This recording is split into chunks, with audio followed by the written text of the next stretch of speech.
Well, hello, hello. Well, howdy. Hello, hello. I'm going to try to line up center. Center. You know Center. how you know how when something emotionally deeply triggers you, the best thing to do is kind of gentle exposure therapy. Yeah. It's actually what I've been doing lately with my one big trigger. What's I'm about to be very vulnerable here. So if I choke up a little bit, please don't make fun of me. Please just let me feel heard. Um, laugh tracks is That's your biggest? that's my trigger, and it always has been. It takes me to a really dark place, and I can't like anything with a laugh track. I've been supposed to like Seinfeld for years now. I just can't do it. The laugh track alone takes you out of Seinfeld? It takes me out of everything. I can't do it. So I've been trying to break myself. Been watching a bunch of Frasier, watched some Cheers, and I'm starting to get used to it.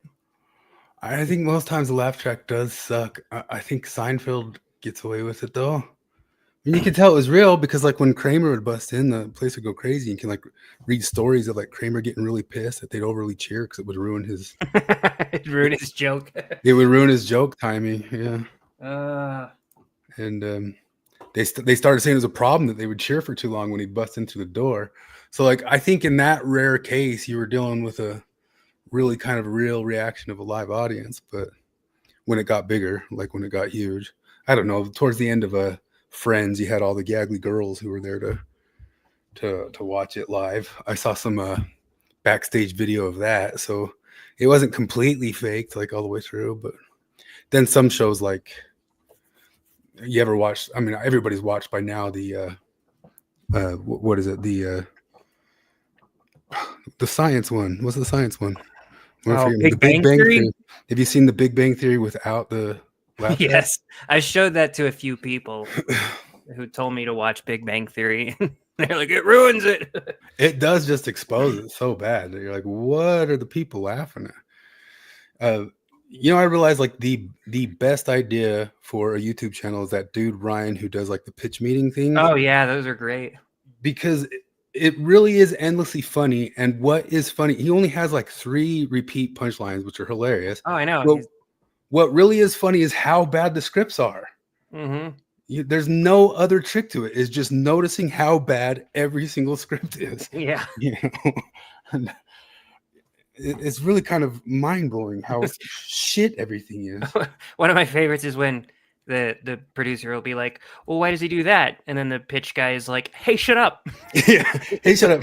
Like, goes on. Hey, get all the way off my back. Let me get off of that. Yeah, he just has the same, like, couple beats. So, like, that seems like it'd be a big problem. No, barely super easy. Barely an inconvenience. And he only has to have like those 5 jokes on each one, and he doesn't need to update them, You would think that would get old, but I've been watching that guy for years, and I haven't gotten tired of those yet. Well, it's not old, is it? The scripts suck. I know. The scripts, I just was barely watching the new Jurassic Park, and I was like, holy crap, how do they do so bad at this? Like, how do they do? So I listened to that, and then I haven't even finished the Jurassic Park. It's on my TV right there, rented it, and I might let it expire. And I just sat there listening to the pitch meetings for 2 hours instead. You paid money for the new Jurassic Park? Yeah, what the hell's wrong with you? Yeah, because it wasn't very much, and I just barely, they got me with the Netflix, had put the other ones up, so I watched them. I like to see the dumb dinosaurs. Like, they could take the entire movies out of it, but I was just ranting to my family the other day that you realize, like, all those first movies were like PG-13, and you watch it, really 90% of the movie is cars hanging in canyon drama more than dinosaurs. There's cars hanging cars. Yeah. Takes like 45 minutes over the runtime of each movie. Yeah, but it's mostly practical effects, so they had to be that way. Yeah, but why are we dealing with cars hanging and dangling and falling from cars for 45 minutes of the Jurassic Park movies? Watch the first 2. 45 minutes of both of them is hanging and dangling from cars. Are you talking about the old ones or the old ones? Yeah. The only one I've seen more than once is the first one. Well, think about it. All the other ones I've seen one time only. Because I remember, was the second or the third one that, because I remember my cousins. I mean, we were just teenagers, and already then I was turning into like a red letter media asshole. I just didn't, before I even knew they existed. and we had rented one of the sequels in the 90s. And my cousins warned me, they're like, okay, something's going to happen and you're going to be so mad. It's because it's so stupid. And wait, let me write it down. And I'm like, what are you talking about? Yeah. Okay, I'm like, come on, how bad could it be? How bad could it be? They're like, their entertainment was they were like watching me the entire time, just waiting for that moment to happen. Wait, hold on, I've got it ready to send. I'm gonna hit send right when you say it to the group chat there. All right, go. When Jeff Goldblum's daughter uses gymnastics to I was wrong. I thought it was the talking dinosaur in the dream. Oh, I don't even remember that. Yeah, Jeff Goldblum's daughter. That is bad. That is really bad. I just watched that last night. It's just so stupid. It's like, yeah. And when you talk about a script being dumb, like that is the dumbest fucking thing. See, I've watched 2 Jurassic Park movies. I've watched the first one, and then I watched the first Jurassic World movie. And the first one I was like, oh, this is fun, and those are some cool effects. The first Jurassic World movie, I was like, it's slop. It's not awful, but it's just slop. And I remember when the trailer for the second Jurassic World movie came out, I was thinking, maybe I'll watch it. It's more slop, more cool dinosaurs or whatever. And then just the premise of the whole thing is so retarded, because I remember watching the trailer, and it's just they're telling Chris Pratt that the island that they had all the dinosaurs on is on an active volcano. It's going to explode and kill all of them. And he's like, oh no, not Blue, his fucking raptor that he befriended. And we got to go save him. Like, wait a minute. No, God is solving the problem that you created. He's blowing them up. And holy shit, we got so lucky that we put them on an exploding island. I'm pretty sure the last one I saw was the first of the reboots from 10 years ago. Yeah. And the only thing I remember about it is they introduce that the kids have divorced parents or something. There's the 2 brothers, and they have a pseudo touching emotional moment that is supposed to make the audience care about them, and just that they have that stupid moment, and then it doesn't even pay off. It never comes up again. It literally is just Jerry Bruckheimer style. Oh, we're supposed to care about these characters. What should we do? Divorced parents. And they're talking about the divorce when they're running from the dinosaur, when they're in the jaws of the that stuff they made fun of in Team America. Yeah, I don't know. Do you remember the part where they found the 30-year-old Jeeps from the first movie and somehow fixed them up in a couple minutes? No, I don't. They're looking for a way to escape. I remember thinking that was dumb, and it was one of the battery. Yeah, it was one of the only references to the first Jurassic Park movie, and they find these Jeeps that are from the first movie, like, oh, all right, and they fix them up. Those have been sitting there for 30 years. The tires would be rotted, the battery would just be totally corroded, everything would be fucked. But that is, I guess, kind of a nitpick. I'm watching a movie about dinosaurs. In Reboot World Part 2, they come up with a super weapon of if you point a gun and shoot somebody with the laser, a dinosaur will attack them. And you go, wait a minute, you just had them in your gun sights and you pointed and shot at their head, but that wasn't a gun, that was a dinosaur attack gun. I feel like a gun could have had the job done, The gun would have had it done. Yeah. Those movies go through me like a Taco Bell burrito. They're just I don't remember anything. Nothing stands out. There's the dinosaurs look cool. They do good job on the dinosaurs, the Tyrannosaurus Rexes, when they make the big fake dinosaurs, those all look fake, but the T-Rexes look like you would want T-Rexes to look. Yeah, but at this point, there's more fake dinosaurs than real. Jurassic World is the one where they kind of went slightly Godzilla, where they had No, it's all Godzilla now. The one I was watching last night, there was huge brontosauruses with giant snake tentacles. And then there's a Tyrannosaurus whose head looks like an alien from the movie Aliens, and he has 6 arms, and 2 of the arms are really grabby like human arms. I remember even the first Jurassic World movie was getting dumb because that crazy hybrid they made, it was like a T-Rex, but it was bigger, and it had massive arms too, not the tiny little ones, and it could turn invisible. they're just so bad. It could turn invisible and could tell when it was being watched with heat sensors, so it could it could alter its body heat to know when you were watching it with the infrared. The most unbelievable parts of both of it, though, is that Ian Malcolm's daughter is a black kid that does not look white at all, and in this most recent one, Scarlett Johansson is the toughest mercenary in the world. That's actually far less believable. How many are they up to? This 7. is 7, really. I did not watch 6. I haven't watched the 6th one of them. See, I'm pretty sure This is a reboot. What I watched last night is the 3rd reboot. Yeah, it's a reboot. I can't believe that. The new Scarlett Johansson one's a reboot. I thought there was 5. There's 7. There's 7. Yeah, there's 3 in the first trilogy. 3 in the first, 3 in the second, and this is a new reboot. And it made money, so they're gonna. Yeah, they all make money. But I honestly think they could take all the dumb stories out of it and just put dinosaurs in. I'd watch that. I'd rather watch that. But They're so scared about movies bombing at this point that they're gonna just keep course with this. Like, nope, got to keep the stupid story. Got to have a stupid story. But I really realized in those first couple, and I knew it was a problem they had. It's like the 90s and they had to be PG. So most of the movies are watching car problems hanging in canyons. I'm pretty sure they were PG-13. No, I'm just looking at that just now. Really? But the last 3 are 13.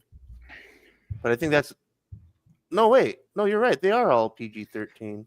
Go get a timer and watch the first 2 movies and time how much is dinosaur attacks and how much is hanging from cars suspended in the air and trying to get away from the cars coming down on you suspended in midair. Because the other thing I remember is about the first sequel that was already stupid is because it just seemed like it was the same movie but more, where instead of Jeep hanging off a cliff, it's camper hanging off a cliff. Yes. And instead of 1 Tyrannosaurus Rex, it's 3. And 2. It's just, yeah, and it's so stupid. It sounds like Dragon Ball writing.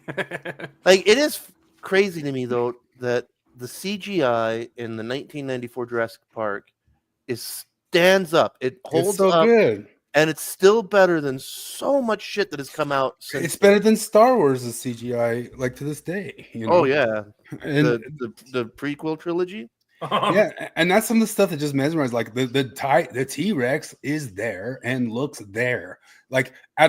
Ever since then, there's been tons of monsters in movies, and almost none of them that they're that big look there. It was I haven't even watched it, but just other than the RLM review of it. But there was that Godzilla movie in the 90s where it looked so bad that as a post effect they just turned down the lights and just covered everything in digital rain, just because the Godzilla looks so stupid that if in the dark and in the rain it kind of covered up the flaws. Yeah. Risto's been pumping the highest to lowest. The new one's out. I don't know if we can trust that. He said it's out. Oh, the Kurosawa remake done by Spike Lee. Oh, it's out for a couple of weeks. Ever that is in a couple of weeks. Man, I haven't been to a theater. I haven't in a while either. I'm so I don't know. I have trepidation about Spike Lee highest to lowest. The reviews are all good. And I think I have trepidation about good reviews nowadays. Yeah, that too. But because my whole thing is look, if it's a good movie, fine. But I have a struggle to believe that it's a good adaptation of highest to lowest. If that makes sense. Yeah. There's no way it can be there's no way he's doing the Kurosawa blocking. You know? You imagine Spike Lee reinvents the Kurosawa blocking in those first scenes. And also the idea that nowadays that you can have a movie of a single scene with one camera with long periods of time where nobody says anything or looks at each other. And people can evaluate it for 50 years for all how perfect every single angle and shot is. If people don't know, we brought it up here before, but let's look up on YouTube Kurosawa high-low blocking, and it shows how a guy using a camera told a whole tale and a story just about how people moved around a room without moving the camera around. Yeah, and pretty amazing stuff. Yeah, there's no way he's doing that, but who's doing that at all nowadays? Wes Anderson's like a knockoff of that. I got my parents into Wes Anderson. I started explaining to them who he was, and they'd seen a couple of his movies, and they hadn't noticed the affect. And I was like, "What? You didn't notice this is all weird looking?" No, I just don't think of that when I watch movies. It's like, okay, But I watched Sinners this week, which is highly rated, and I thought it was good. I've heard it's pretty good. Sinners? I don't have gripes about it. What is a Sinners? It's basically you can't call it a reboot, but it is a reboot. It's From Dusk Till Dawn again. Oh. But it's set in in old slavery times, but none of it is like boppy over the head. None of it doesn't make sense for the time frame. Does that make sense? And so because I guess, man, I guess it's been 20 years, but I always think about like the few times in my life that since the 90s that I ever walked out of a theater and I just wanted to turn around and watch the movie again. And one of them was Moon by David Bowie's son. And like, so why didn't he make more movies? Did he make more movies? I think he did, yeah. Were they just crap? Because Moon was like, because I mean, like Moon, like I love everything about it. Because like I think he got canceled, dude. Oh, because like Moon was totally original. It was made for nothing. His name's Duncan Jones. Duncan Jones. I think that's just a stage name or whatever he used or something like that. But producer, filmography, Source Code, Warcraft. He did Source Code. Do you know what that is? Yeah, I actually kind of like that one. It's a Jake Gyllenhaal one. It's kind of a mind bender. He made something. He was writer, producer, and director of Rogue Trooper. Oh, that's he was on. Oh no, he didn't. Oh, sorry, I was reading his inspirations. So Warcraft Rogue Troopers coming out. Oh, that's what I heard about it. That's where they picked him up. Oh, he directed. They have him do a slop thing, and then that slop thing kind of bombed, and then Was that one of those you do that for money so you can make his own project? Yeah, and then it bombed, and then you get put in Hollywood jail. I'd heard though that he'd been looking. There's nothing on Wikipedia. Okay, maybe I'm mixing it with somebody else. At this point now, it's not even slander just to say anybody in Hollywood. I think it was me too. You're got a 90% chance, but yeah, I'm not following his other stuff. I haven't seen it, but yeah, because the only other movie from the last 20 years that I wanted to watch again. In fact, I've never seen it since. And like that's things like talking about like movies, like because there's so many like moments and scenes and feelings from this movie that I remember seeing once, and I like have no memory of Jurassic World, but that was a Calvary with Brendan Gleeson and Chris O'Dowd. That movie like stuck with me. Watch the Banshees of Inisherin. I can't even pronounce it. That's a really good one. Is that a TV show or no? It's a movie, but it's got Gleeson in it. And I just barely broke down and got Netflix again. Hey, me too. Well, I did it because the internet said they're playing Venture Brothers, but then it turned out they only have the first 3 seasons. Oh, that's how they screw you nowadays. You got to go all over the place to get all. I thought Hulu had Venture Bros. Do they? It did. I got a Hulu login. I know Hulu has like half of the Adult Swim stuff, and HBO has the other half. Nobody has Tigtone. Did you ever watch Tigtone? No. That was funny. It was one of those 11-minute long episode Adult Swimmy movies. And I didn't catch a lot of live Adult Swim back in its heyday. I don't think I had that back. I mean, it wasn't live. It's animated, but it's hard. But I mean, like the heyday of it when people just catch the little things every night. From 20 years ago, basically from when I got home from my mission until TV stopped being a thing. Like the Adult Swim thing, that was my life. I love that. That was my TV. See, we never had TV, so I had to. Anytime I spent the night at my grandma's house or a friend's house, that was what I would do. If my mom was like, we were at a trip one time visiting family, and I'm watching Cartoon Network and Adult Swim comes on, and anytime it would say Adult Swim, I'd have to like change the channel because my mom thought that meant porn. Oh, really? Yeah, it says adult, that must mean porn. No, Mom, look, they're cartoons.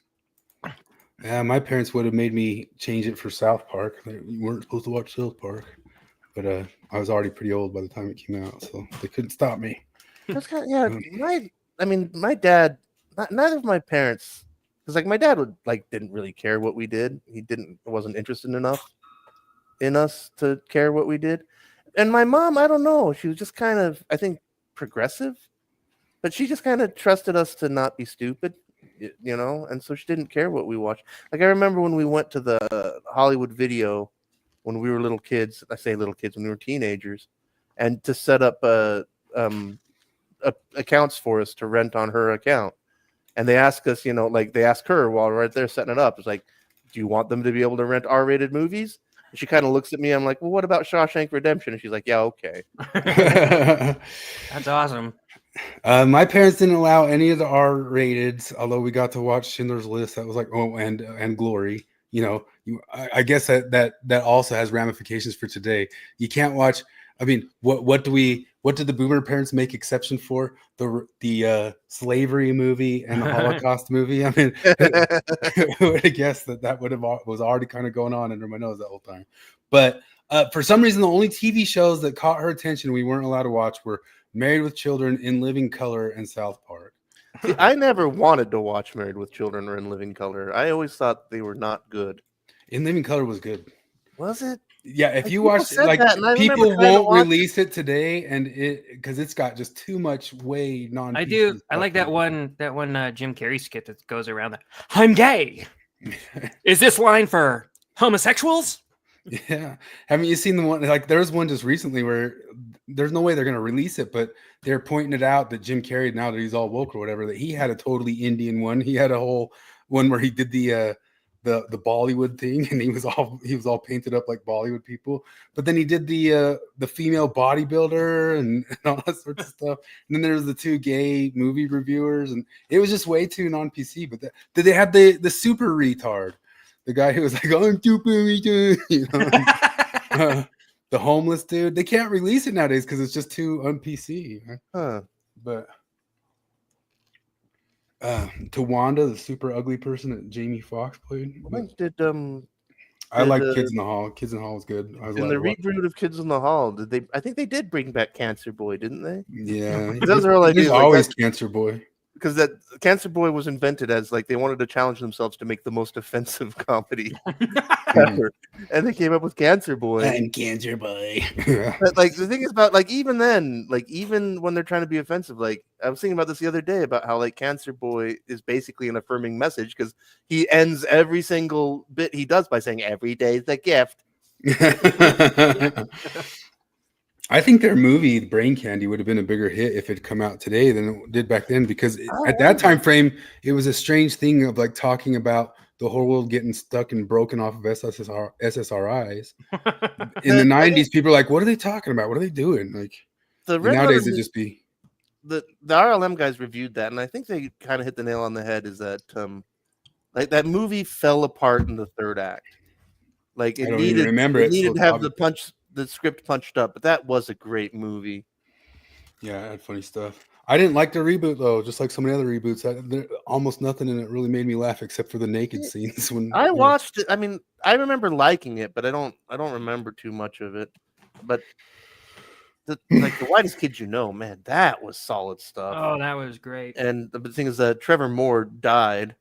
Mm-hmm. I think it's so sad and ironic because like he had so many jokes about alcoholism, and he even has that wonderful song about alcoholism that like, I mean, it's a funny song and yet it's also really touching. Have you heard it, Gary?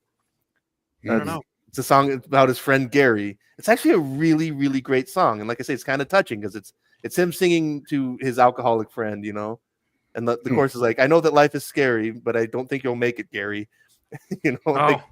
But like then he got drunk and fell off a balcony in his own house and died. Was it official that he was drunk?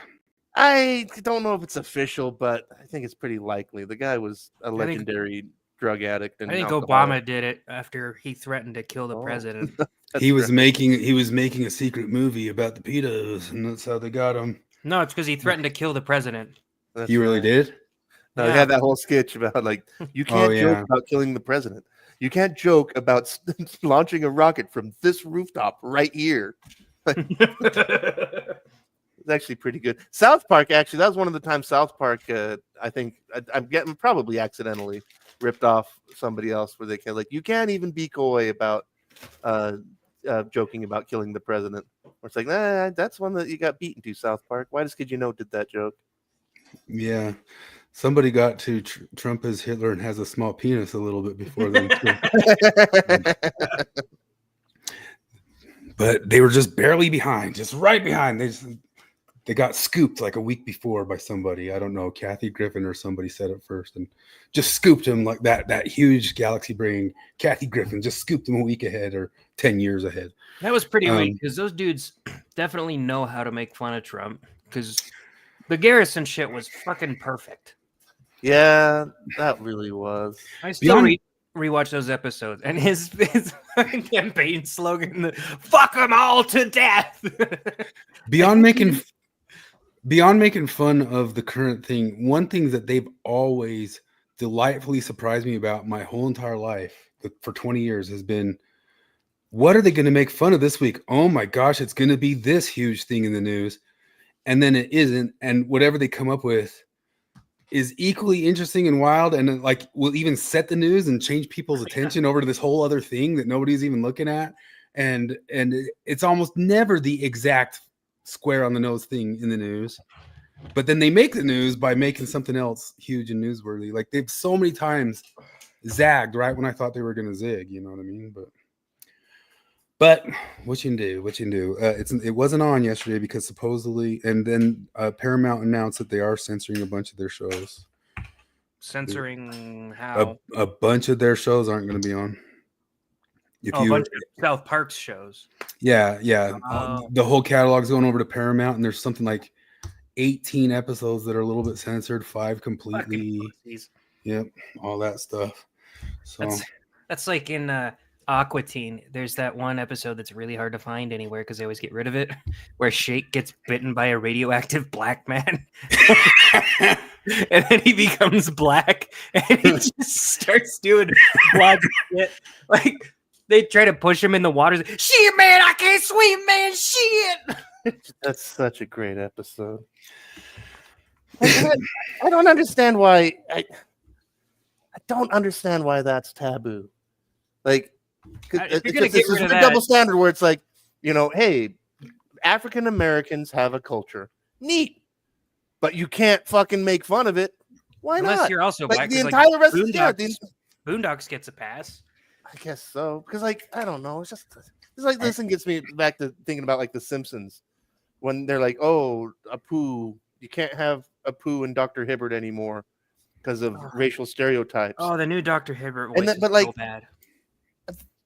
The only character on the show that's white that isn't constantly made fun of is Lisa. Yep. But, like, other than that, they completely blast white culture. Like, that's what the whole show is. From rich to poor is making fun of white culture. Did I send you that one this week that I found that thing where I don't remember what episode, it must have been a more recent season, but they did kind of make fun of Lisa's type in mathematics. Oh, yeah. Did you watch that one? Yeah, I did. I think I sent it over, but I hadn't seen that one. And she went to school and she was excited to do math, and it was supposedly some advanced school. And when they started doing math, they said, no, let's talk about the feelings of math. Oh, that. Yeah. I have no idea. I mean, it's not zinging on Lisa per se. Well, I mean, I guess they zinged on Lisa that time that she thought she was being an activist and it just didn't impress anybody and they were already doing it. Oh, wait a minute. One? Yeah, but I didn't realize they just got rid of Apu. I didn't know that. He's just gone? Yeah, he's just gone. Yeah, Dr. Hibbert, I tried a new episode a few months back and it wasn't good. I don't even remember it, but the Dr. Hibbert voice sounded bad. The Lou voice sounded kind of dumb. And the Carl voice was like, bleh. And I was wondering about Apu, but I just looked it up. And after Hank Azaria stepped down in 2020, Apu has not spoken in any new episode since then. So maybe he's like in the background or something, but... It's so dumb. I started watching some of the new King of Hills and I'm not saying bad, but it didn't grab me. I like some of it quite a bit, but like the voice of Wong is terrible. Or Mr. Chang, I mean. I tried watching Solar Opposites. That one wasn't good. It was Well, good before. It was I good like before Roiland left. Yeah. Yeah, Roiland. Like, but I tried watching them since they fired Roiland, and it's just I got through 1.5 episodes. And not working, just not working. Well, it's just like all this stuff, all this IP stuff is. We 100%. I've said it 1,000 times. We would get it. South Park made the joke. South Park beat me to this, but we would get it if, like they said, you got new Beatles coming out, and what they gave you was 5 black Lizzos, and they said, "Here's your new Beatles," and you say, "This isn't Beatles," but even if it's not like DEI stuff, if it's like we got new Beatles coming out, and this one's going to be written by Billy Joel. That's not Beatles, you know what I mean? And it's the same thing with almost anything that's creative like that. I was actually thinking about the Sgt. Pepper's Lonely Hearts Club Band movie they made in the 70s. Yeah. Oh my God, that's a giant turd. It's all their a movies. bunch of Beatles covers done by the Bee Gees, by like late 70s Bee Gees, and it's got like 10 million jillion cameos in it. And it's just the biggest mess. It's such a piece of shit movie. Like Help is good though. Help was a good movie. Yeah. Leo McKern. They had Leo McKern in it. That guy's great. And Hard Day's Night's pretty good too. I was actually thinking the other day about like you talking about like rebooting the Beatles. I thought about things that make sense in one medium of art that don't make sense in another. And I think it'd be funny to do like a joke about how like I'm a stand-up cover comedian. Like there's never any cover there's never any cover comedians. So I'm a Louis C.K. cover comedian. I'm gonna do all of Louis. Man, I'm just gonna memorize him, and I'm gonna get a little bit fatter and balder. Yeah, I guess that's but maybe what it is though is that it never worked in these other genres either. Do you know like Don Quixote, the first novel I've written? We talked about this a little bit before.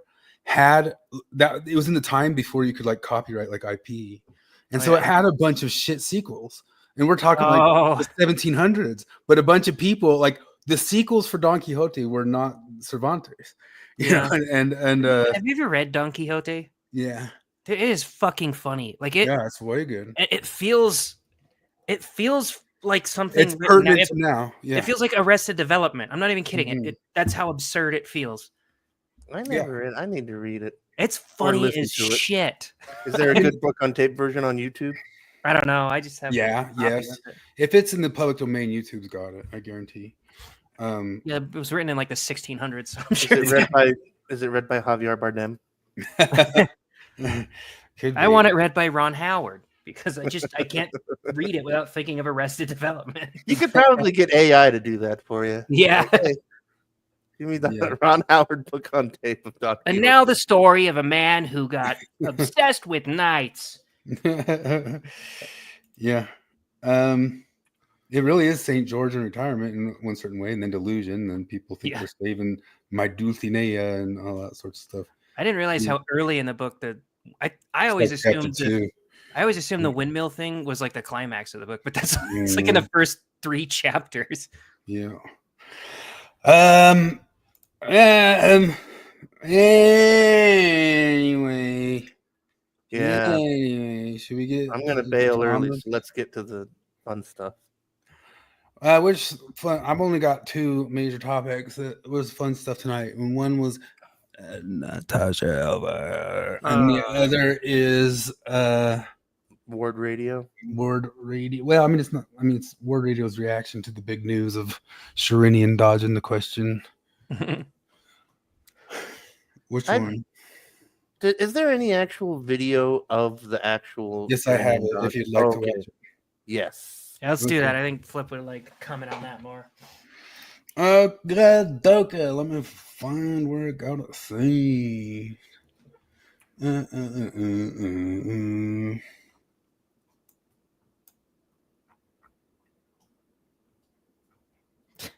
Let's fucking get rid of Apu. I can't get over that.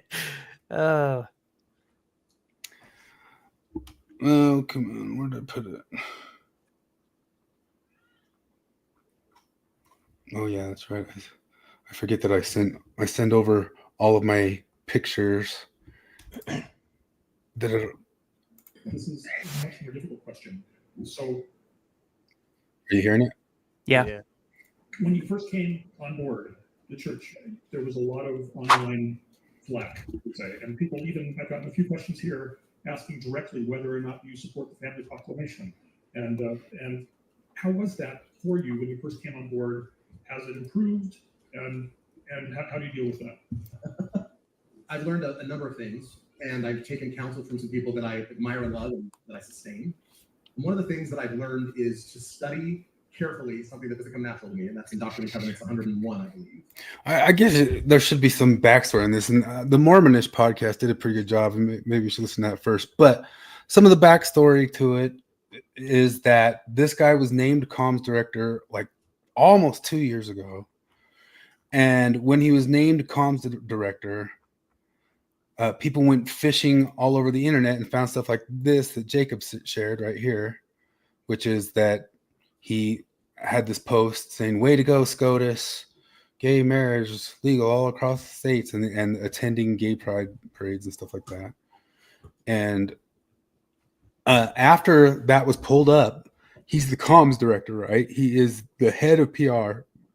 He's been vanished. He's been non-existent for a year and a half, like hidden. And everybody's like, where the heck? Even what's her name? Biblioteca had like a long-running kind of Where's Waldo of like Where's Sherinian type joke running on our podcast. And you know how she goes eagle-eyeing looking for everything where anybody pops up anywhere. And so yeah, he was basically hidden. And so this now is him coming in appearing at a fair and farms thing after just being in hiding since then, which is just kind of obvious that if you're comms director and you go in hiding after this controversy, you were in hiding because of this, right? Yeah. It should be presumed, I would guess. And so coming back, he asked him this, but the question wasn't really directly, do you support the thing? Do you support the family proclamation? It was kind of just, how have you dealt with the flack? And so you can see it's like not a direct question, but at the same time, it's like, what everybody's waiting, what everybody's wanting to hear. Really. There's a huge elephant in the room, The idea about being still. And sometimes I thought that being still meant doing nothing. But being still is active. And it means allowing for some things to happen so that some better things can take place. I'll call it What? I'll call it some critique, or whatever you want to call it. It's just the edit. One of the things that I've learned is That what he's saying, like, Oh, yeah. He's a PR guy. What do you expect? Yeah. that's such a non-answer. Oh, I know. This is what set the internet off, right? in our current reality, we want to react immediately. That's a tactic in certain parts of communication. But when it comes to you, sometimes the best thing to do is to be still. There's real value in giving a moment for you to reflect and to let the other people that are talking with or maybe at you some time. This dude could be a good life coach. I feel like we could replace him with Helper and he could talk me into opening up my marriage. That's just because he's a man, though. Some quick advice there were things coming at me. I'm talking to people who know what it's like to put yourself out there. So you receive you have the same sort of reality perhaps in your own life. Someone said to me in a well-meaning way, well, don't take it personally. There's nothing more personal. I take it personally because I think the person who's taking issue with me or who's criticizing me or who has something to serve me, they're probably taking it very personally. And that's rough. But if I really want to be a peacemaker, if I really want to follow his counsel, I probably have to take it personally, not to react or be rude, not to be reactionary or ruthless, but to be real and to say to myself, that person on the other end of the line, if you will, the proverbial line, is expressing something very personal. And what is it they're trying to say? They love the Lord, and they're expressing something that they're working through. So maybe one of the best things that I can do is not to be weak, not to let things that are untrue go unresolved or unacknowledged. The question on everybody's mind is, do you support the family proclamation? Yeah, he knows that. But if I'm going to be a peacemaker, I have to see that it's personal for them. And there's something driving a question. I hope that answers the question. It does not. It does not. I've been very clear. And Not even my close. role, my job, is to support the leaders of the church and to I gotta say, Cardin's Sherinian apologetics are even worse than his Mormon apologetics. Yeah, that's actually like, I don't know if you guys look, but I have timestamps all the way through it, and I could honestly watch the whole thing because like Ward Radio drove me bonkers on this one. I would say Card not as much, but a little bit. But Kwaku was Kwaku's gone. He's got all the tactics of lefties down now, and but this guy is Corporal Slop, PR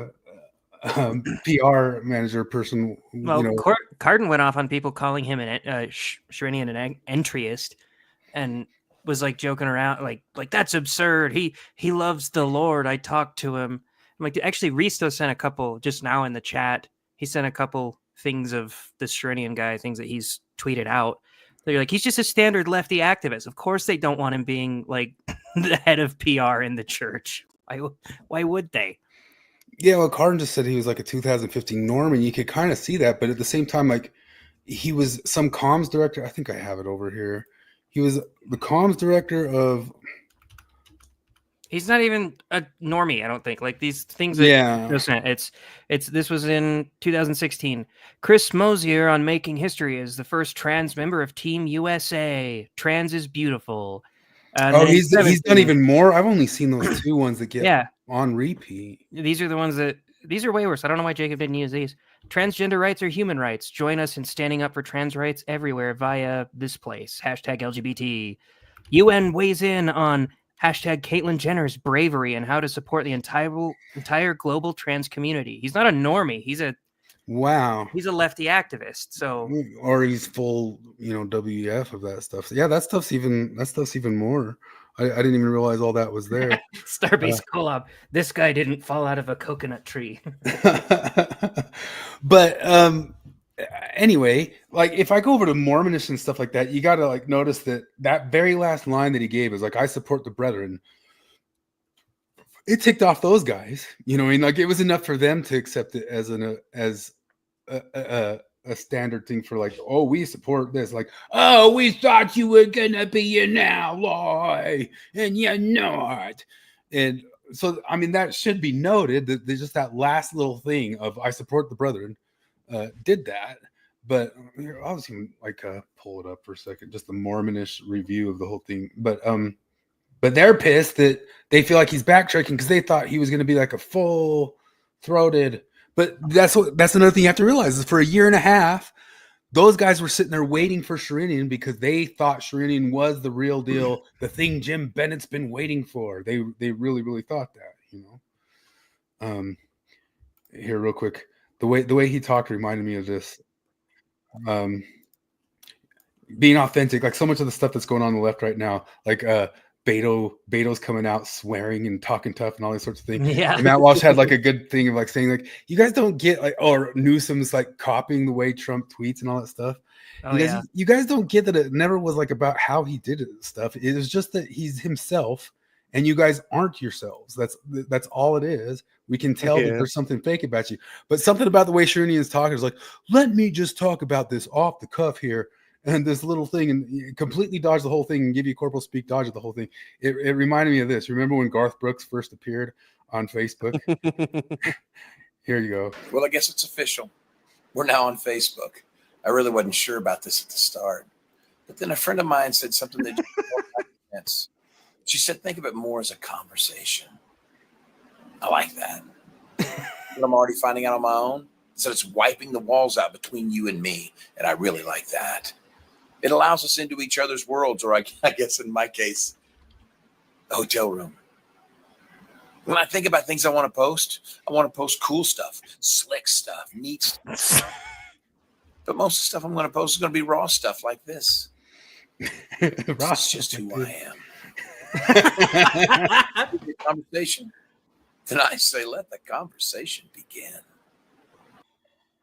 Some of that sounded creepy. Like he's just so bad at acting like authentic that he ended up coming. Let the conversation begin. And I think Cardin was even admitting this, like something how he was talking about the whole thing just sounds like that age of people who don't understand the current day internet, that you can't talk like that and people don't just smell right through it as being like completely inauthentic. You know what I mean? Risto had a good summation of Sherinian. It's a person expressing a very personal thing to my person, which I have to take personally. And Charles said, imagine being a PR guy for an organization that only knows how to speak in platitudes. See, so, but look, I got to show, like, whatever he said was enough to, like, make these guys go, boo, you know. Statements all the time. Doug Anderson, sort of the second in command, he's the one that started making all the statements in the last 18 months. And I do know behind the scenes that Aaron Sherinian was guiding and crafting those statements. So he just didn't do anything forward facing, which I thought was very interesting. So you're right, RFM, a series of questions that were like really hard hitting right at him. I'm really surprised that he let himself get in this situation because, again, you know, the whole issue is, are you an ally? Are you going to, you know, demonstrate your allyship as you work for the church? So, and this is one of the things that's driving me so nuts about like, apparently if you're lukewarm, Satan will spit you out of his mouth too. They're acting like, and I don't get why Cardin's like, okay, coming on this side of the things, that like Kwaku and Jim Bennett aren't putting up the exact same litmus test that LDX are putting up. These guys are sitting here waiting on bated breath, the same way all the supposed LDX Desnat people are. Everybody is going off of the same thing to see which way he tilts, and nobody was the high ground person there. Nobody was the one being like, oh, I'm not just like expecting him to be my exact politics or I will throw him out. Exactly what you said. He was asked at FAIR directly, do you support the family proclamation, right? The proclamation to the world. And after he went, you know, on and on about being still and all of that, in answer to that direct question, he said, I've been very clear. My role, my job, it's to support the leaders of the church and to be a servant of the Lord. So I don't know. What do you think about that answer? My job is to support the family proclamation. Of course I support it. Yeah, but not really. Here's the thing. People who are on the faithful side are criticizing him for not coming out and saying he supports it. Those of us more on the other side are saying, are you trying to send us a message? You didn't say that you supported it. You said it's your job. Wink, wink. Maybe that's the way that you say, I have to sort of, you know, allude to the fact that I support it because it is my job and it's my role. So he really said nothing to satisfy either side, left everybody kind of wondering. So, you mind if I jump in here for just a second? yeah, no, I was going to ask you if you thought about that. So you said, how did he get himself into this? First off, if it's the people that he sustained who told him to be still, he's unable to not get out of being still until the people who he sustained have told him he can start doing something other than be still. In other words, this isn't just a coincidence. This is the moment that LDS leadership chose to unveil Aaron Sherinian, number one. Number two, he said, it's my job. We all could say that. Like I could say, it's my job to put content out every week that helps people wake up from the messiness of Mormonism, but it actually is my job. When he says that, there are members of the church who, in response to questions like this, say, it's my job to sustain the brethren. We know what that means. Yep. Doesn't mean they're paid to do it. As RFM's laughing about, Sherinian is telling you, it's my job. I get a paycheck every 2 weeks. I get insurance. I get a bonus at the end of the year for Christmas. I get all the fun things. I get 2 weeks vacation. It's my job to sustain the family proclamation. He doesn't answer the question. He skirts around it. But what he says is, I will do whatever my employer tells me to do in these kinds of situations within reason. And I get paid to sustain the family proclamation. So yeah, I do. Yeah. And for the last year and a half, I have visions of George Costanza going into that office with that one file every day. He's getting paid like over $1 million or something like that. Oh, I'm sure he is. What he's been doing. Penske file. He has been doing the Penske file. I know. Thank you. And his problem with saying my role, my job is to support the leaders of the church is that it can be sending a message of, oh, I'm on your side, but it's also the message of a quizzling. Yes. He's signaling he is a quizzling. Yep. No, and that's the problem that I especially watched Greg Mattson of Quick Media, and he's like, really, our church spokesman cannot say I support the proclamation. You know, he seemed pretty incensed about that. You know, they could not come out and say those words. This has been blowing up for a few days now. Mm-hmm. Yep, so how is it that the director of communications can't get the word out if he's been misunderstood? I don't know. If he misspoke and would like to clarify the record. Exactly. And it seems to get worse.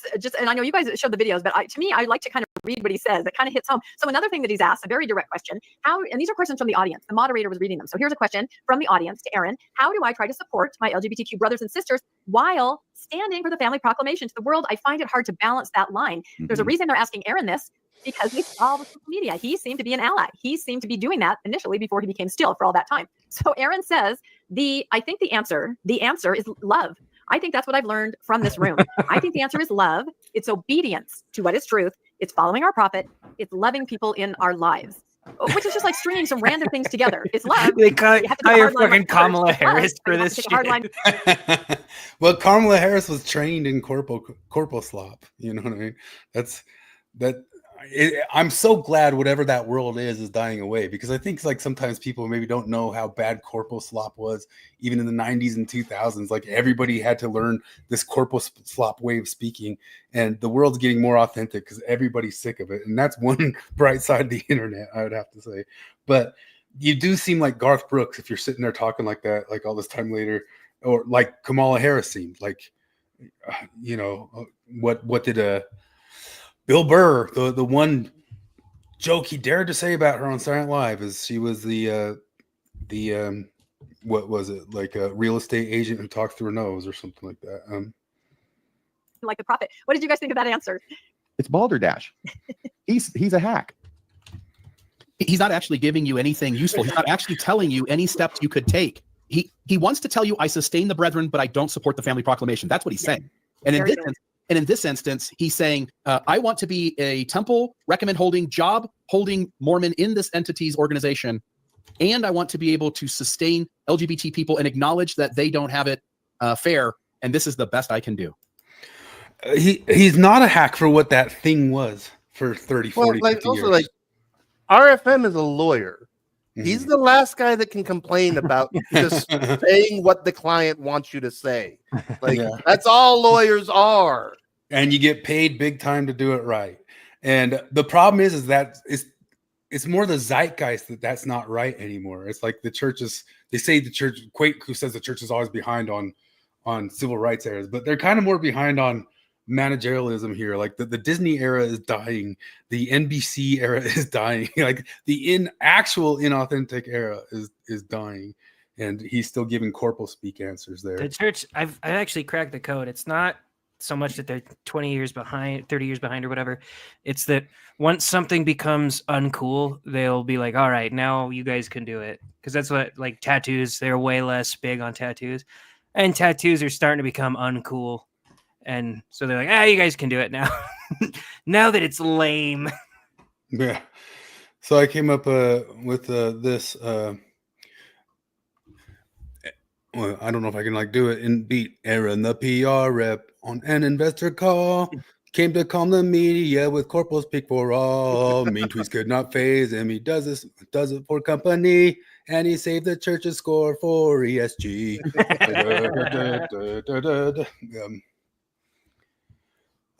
But he's not a prophet. I mean, that's what the word reader guys say. It's not for prophet. Kwaku was being fucking annoying during that. Like he kept, I don't know. He was arguing with that young kid about whether or not the proclamation is doctrine, and I'm like, I don't know, man. What part of it would you say is not doctrinal, Kwaku? Like, what part of it do you think is maybe not just total Mormon doctrine? Yeah, It's I've got the closest thing to a revelation that has happened in our lives. How many words has Cardin and Kwaku said around this whole entire thing that he could have just said, I support the family proclamation? He could have said 5 words, but instead Cardin said 17 hours of podcast material apologizing for him not just saying the 5 words of this is the basics of Mormonism, you know, and everybody act like it's the dumbest thing in the world. And then I don't know, we'll have to go through the ward radio stuff here. There's a Jim Bennett saying to Jacob, why would the church appease the anti-church activist who has been relentlessly attacking their spokesman since he was hired? This would be like having them publicly dialogue with Kate Kelly about, I don't see the whole thing and I'm blocked from Jim Bennett. I've been called a lot of things, but anti-church activist is a new one. And the quick says, he's called me many things, all sorts of stuff. So supposedly, Steve Pinecker over on Mormon Book Reviews is going to have them dialogue this week, and it was Jim Bennett calling out to speak him. And I think if you listen to the Ward Radio thing, Kwaku is all giddy and Jim's all giddy. Like I'm positive they think this is a win on their end. Like, yeah, we got him. Oh yeah, we want him here in Sherinian. Yeah, I don't know how to tell them that if they don't notice already, but Jim Bennett is really bad at talking to people. Yeah. Terrible at it, but his whole podcast is about how he's good at it. He's good at it with people who agree with him. He's terrible at it with people who don't agree with him, unless it's ex-Mormons who just don't agree the Book of Mormon is totally true. Yeah. But,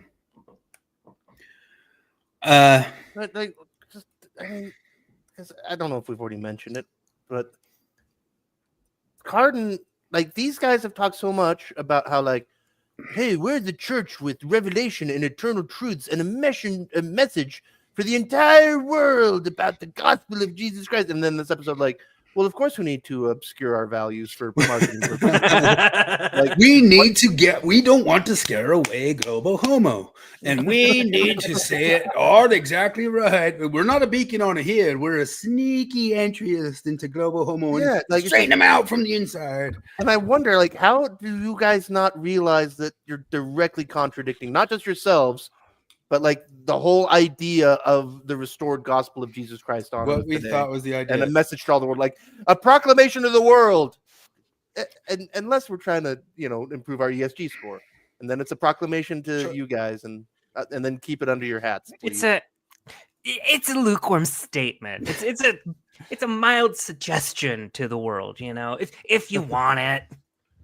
Suggestion to the world. Troy nailed it. Sherinian's position makes total sense from a corporate standpoint. It's only problematic if you're trying to reconcile the faith angle.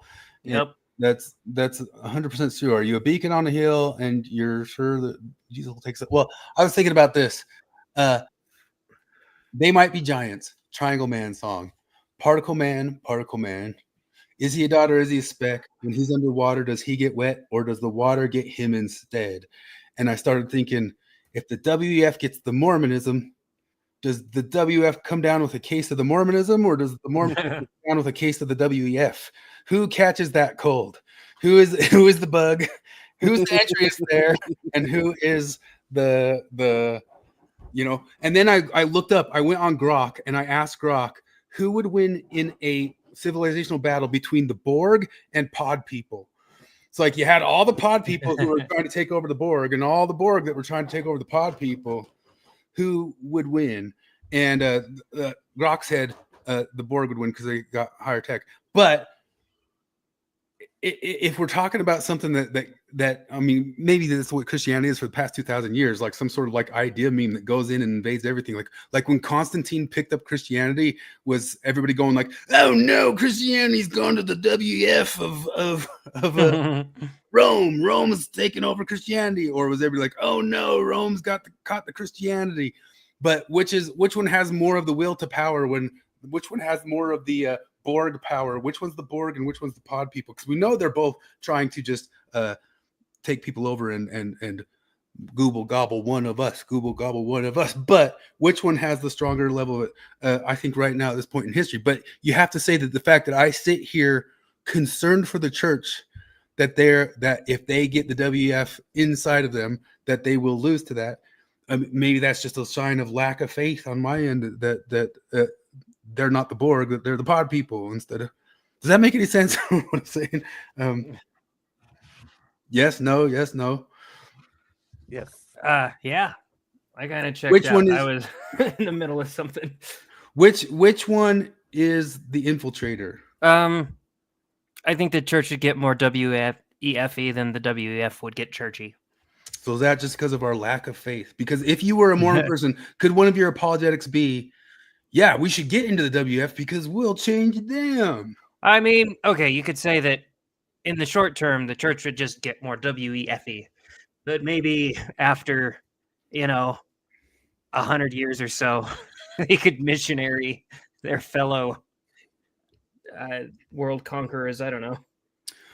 I think one of the big major things and why I kind of obsess about managerialism and all that sorts of stuff is that the modernity and the liberalism and all that sorts of stuff, the global homo, as you say it is, seems to be almost like the postmodernism, like an acid without a container type stuff. Like you that's the Borg. I think that's the Borg.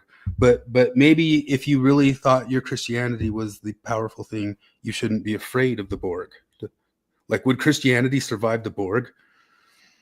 Would Mormonism survive the Borg? Yeah. If you were a Mormon, would you have to say? Oh, for sure. God, yeah. Yeah, I'd be like, well, it's the truth, so of course. So, Mormon missionaries should not fear the Borg. Yep. Or do you have to pretend to take that line to show that you have that faith? I don't know. Well, part of it is, I think, trying to put my Mormon hat back on. I think entryist tactics would bother me. like if you're telling me that, I don't know, a very micro scale of that is like how hard against tattoos they were, and then you'll like find out that they're really kind of like cool with tattoos in like Samoan places, like Pacific Islander places where it's part of their culture to get tattoos. They're not as like, don't get tattoos. And I remember being told by a leader, like, that's their culture, you know, we can't. I'm like, but this is God, right? Like, isn't God transcultural? like Yeah. I don't know. I mean, beer is a big part of our culture. It's their culture to marry their cousins. Yeah. Yeah. Oh, I don't know if we still want to look at Carden kind of dogging on Jacob there, because Jacob asked to speak with him. And Carden's like, Carden, if you watch this video, he repeats 45 times, like, oh, I had a phone call with Sherinian, which is kind of But like, I can't talk about it. but it's also kind of like bragging, like, hey, the corpo guys, I'm in with corporate now. I'm, you know, type deal. But like he says, hey, how about we have a show where I talk with him? Having him clear the air with me would be great. I have a lot of sway with people who are concerned about him, and it'd be good clarifying. Like after Carden says, hey guys, Aaron Sherinian is a good dude and faithful guy. I just spoke with him a bunch of times. I spoke with him 2 or 3 times. It means nothing to me. This one here means nothing to me 7 years running. Do you remember that guy not bragging about his trophies? These trophies mean nothing to me. This trophy means nothing to me 7 years running. Yeah, I talked with him. I've talked with him 2 times. I've had 2 talks with him. He's a good guy. And anyway, Jacob says, like, well, how Piers about Morgan? Yeah. How about you talk to me? He goes, why would I ever do that? LOL. Based off conservative LDX's behavior, what incentive is there at all for him? Ha ha ha. That's the problem. Why are you talking to Jacob like this? I know. Conservative LDX, they talk all day about persuasion and capitalism over coercion and communism in society. But when it comes to church, they use nothing but coercion and shame to enforce their worldview, and they want to put well-intentioned members through struggle sessions over purity tests they are never satisfied on. If you can give me one reasonable benefit to him debating you, I'll pass it along. But to me, that's just a silly ask. Okay, it's gatekeeping, man. Like, you've talked about this before, Carden. You were just a dickhead. I know, this is like you're talking about purity tests. You're in a religion. Okay, I don't like purity tests like that are nationally based, that are like legally based. I don't like purity tests that are religion based either. Like if a Mormon tried to, I don't know, because I failed the purity test of Mormonism, and so I was like, I guess I'm not in this club anymore, and then I just left it. So that's what these tests are about. But also, what does a temple recommend other than I know it's a purity test. That's what they're testing. They should just change the name of it to purity test. We're going straight authentic. We got purity test. Let's just go in voluntarily into a fucking temple recommend interview, and as soon as he asks, like, do you believe that Joseph Smith translated the Book of Mormon and is a prophet of God? Like, what is this, a struggle session? Excommunication. Like, well, I mean, kind of, I guess, but like, it's just if you want to get into the building, you don't have to go in it. But I just imagined a sketch where somebody's doing their temple recommend interview, but they're on the phone with Aaron Sherinian. What do I say? You're right. The relationship between me and the Book of Mormon is a very personal one, and it's one that personally I've had a lot of time to think about, and I know that I'm a servant of the Lord and of the brethren, and that's just. Does that answer your question? Yeah. Have you been honest when you're dealing with your fellow man? Well, I've learned to be still. I turn all the corporal speak back on them. I mean, I guess I could go get a temple recommend again if I can go back in and talk like Aaron Sherinian if I wanted to. Do you drink coffee? Let me get around to talking about this. You know, something I've learned over my time frame as being inside the church and not being outside of the church is all the different people that come and talk to me, and sometimes I take it personally. But I'm learning not. Have I answered your question? So would you call like an excommunication? What are those called? Tribunals, whatever. Would that just be a struggle? An excommunication? We have come to serve you papers to go to your excommunication struggle session. But Charles said, Jared, you're an Exmo on YouTube. The correct line is, I didn't fail their purity test. They failed mine. Here's, I don't know who made this. Let them in, Carden. Talking about the Trojan horse here thing right there. I don't know if that was online or something. Risto sent that over to me. I think Risto made it. Oh, really? I'm pretty sure he did. So yeah, he was the spokesperson for the Washington International Trade Association, and he worked for the United Nations Foundation. And this guy asked, did I happen to ask in the 20 minutes if he supports the proclamation of the family? Yes, I did ask him. And if you weren't an anonymous account, I would feel you were more entitled to the details of the conversation, but you're not. Not get pedantic. You're not. You're my not what? And anonymity breeds cruelty, and I have limited time, so I will done it on the non-anonymous accounts who out their names and faces in things, kind of like Aaron Sherinian does. But Jacob asked. We know Jacob. Anyway. Okay, all right, this is a dumb little nitpick of mine. I'm more annoyed with people who are anonymous on Facebook than I am with people who are anonymous on Twitter, because Facebook is, I mean, it was set up as something that was, to share your life with friends and share pictures and all that shit. Twitter was just kind of like a share your thoughts thing. And I'm pretty sure it started out more as like almost like a gamer tag username type thing. So because that's what I set up my Twitter. It's not my name. It's not like I'm trying to hide it. If anybody asks me, I'll tell them who I am. But like, I don't know. I remember all the way back when NPR talked about how great Twitter was because it got Obama elected, and and wonderful thing it was. And Mark Maron's still having a tantrum, and he built his whole career off of podcasts, and now it's podcasts that are the problem. Anyway, here's War Radio repost, and see, that right there is why I keep sending you Peacemaker talks. Come on, you guys. Like, you're so not Peacemaker. Like, you don't even brand yourself as Peacemakers for a long time. You're always like, we are the guys, we will go and we will fight and stand up to all this stuff. But now you're calling for niceties, which I do have a comment of you saying that. ChatGPT overlooked it, and according to the ChatGPT, said that he was dodging. So we'll get to the worm tongue thing. I mean, I've got it on the video, but 2 different times, Jonah Barnes braggingly, stupidly, dipshittedly said, if he's worm tongue, he's our worm tongue. And maybe he don't know Lord of the Rings at all, so you can give it a pass. If he's Hitler, he's our Hitler. If he's Hitler, he's our Voice of Sauron, he's our Palantir. I mean, what other sort of thing is like he's our Benedict Arnold. Like that's what you're bragging about right there. If he's Benedict Arnold, he's our Benedict Arnold. We'll get to those. What were you about to say? Well, I was looking for, I was proud of my take on it. Trying to find it. Damn it. I can't find it. It was basically oh, so you're saying this guy is a weak weasel coward who with such deceitful and talented manipulative abilities that he single-handedly turned one of the most badass kings in all of Middle-earth into a literal husk of himself, and who didn't give a shit about his entire country while they suffered and died. I'm glad he's with us. That's our guy. He's our worm tongue. Oh yeah, Sinatra brought up a good point. Worm tongue killed Saruman. So who's their Saruman? I don't know. Is there somebody? Somebody got the voice of Saruman on the inside? But I guess Russell Nelson. Yeah, well, that's the other thing he said that I thought was funny when Carden was like, "Do you think that Russell Nelson is?"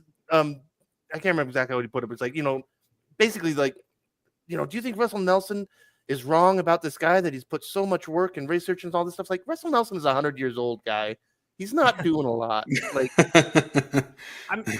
he has no idea who Aaron Sherinian is. I'm sure. Like that. You think? Like, I don't know. He might have seen the name come across his desk, but this, to me, feels like missionary callings. Meh. Like, you do it. Check this out. Check what was just barely on TikTok. Check this. It's Do you have volume there? Is that Oaks? It's Oaks. It says, "Oh boy, he's at the MTC." Spirits. He's so cute. The prophet? It's Oaks. Man, maybe he won't make it to profit. So does he know what a Sherinian is? What's Sherinian? That sounds gay. It is.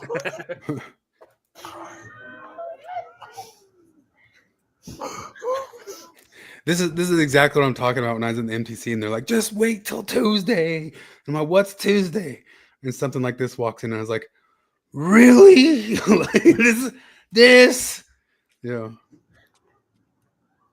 I whatever this is that you get getting excited for that stuff, I never ever understood it. But also at the same time, it's the dang MTC. There's like 100,000 guys there for a while once. How come there weren't apostles there like all the time, more often, every day, visiting there once every 5 years is some news?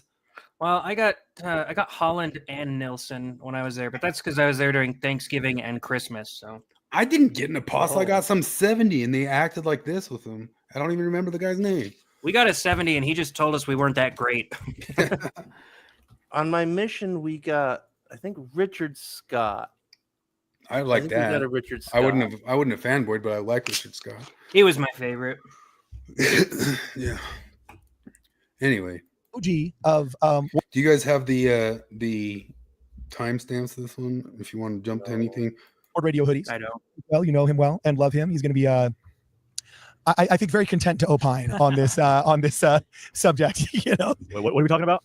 We're just unpacking, as promised to our audience, our reaction to the Aaron Sherinian affair, as well as just what I can say that wasn't said in confidence in my myriad conversations with him now, and also with a lot of other. Oh my God! Involved I forgot. I was going to mention debacle.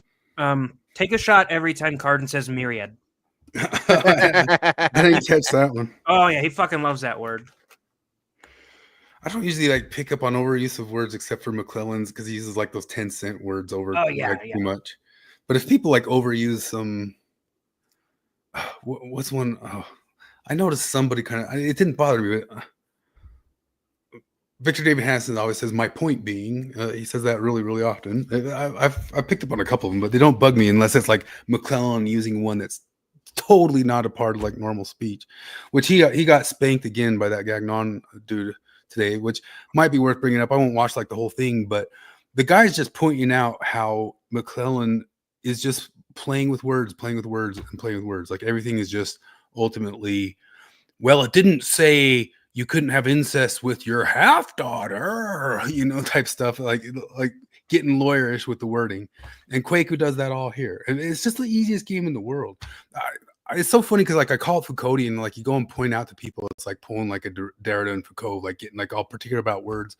But you also just don't need it. I was just noticing like at work, the handbook at work, how you can and can't use and when you lose your PTO.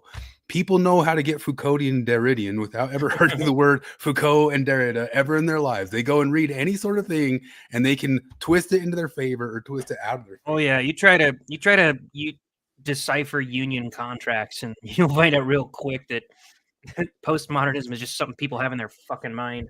Yeah, it's just somebody who's like I said, Foucault always felt to me like how I used to argue for a sleepover for my parents because I got really good at twisting their arms. When I was a kid, I even started noticing like I can get them to get into this no matter what.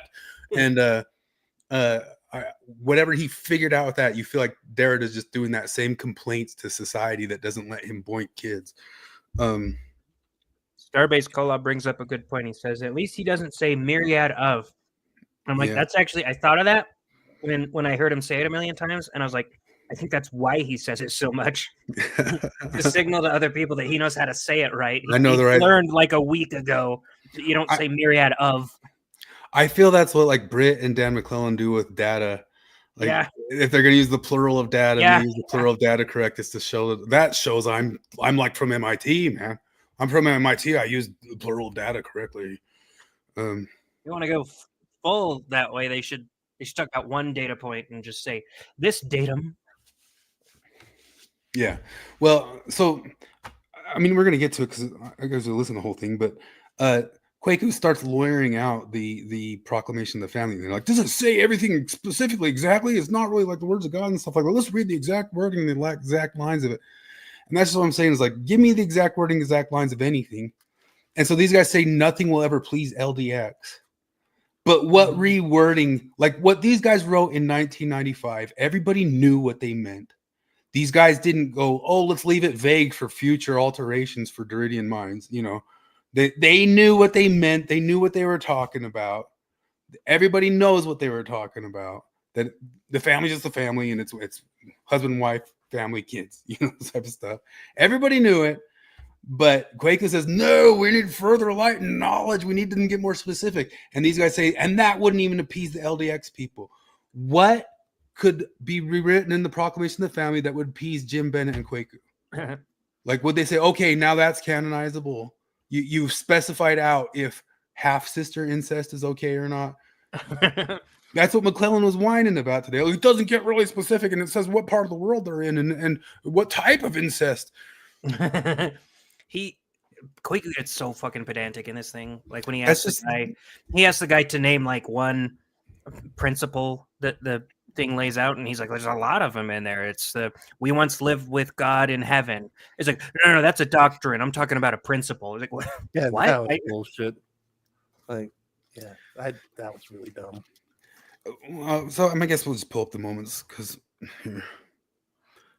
go in this I'm not going to cover everything. I've got the timestamp so we can get to them better. Hold on. Controversy, so on and so forth. Guess a bunch of. Here, I'll read the things. So, where are we at? 420. So, you know, we'll let them complain about the anons on Twitter. Faceless, no-name people on one app. I wonder which one it could be.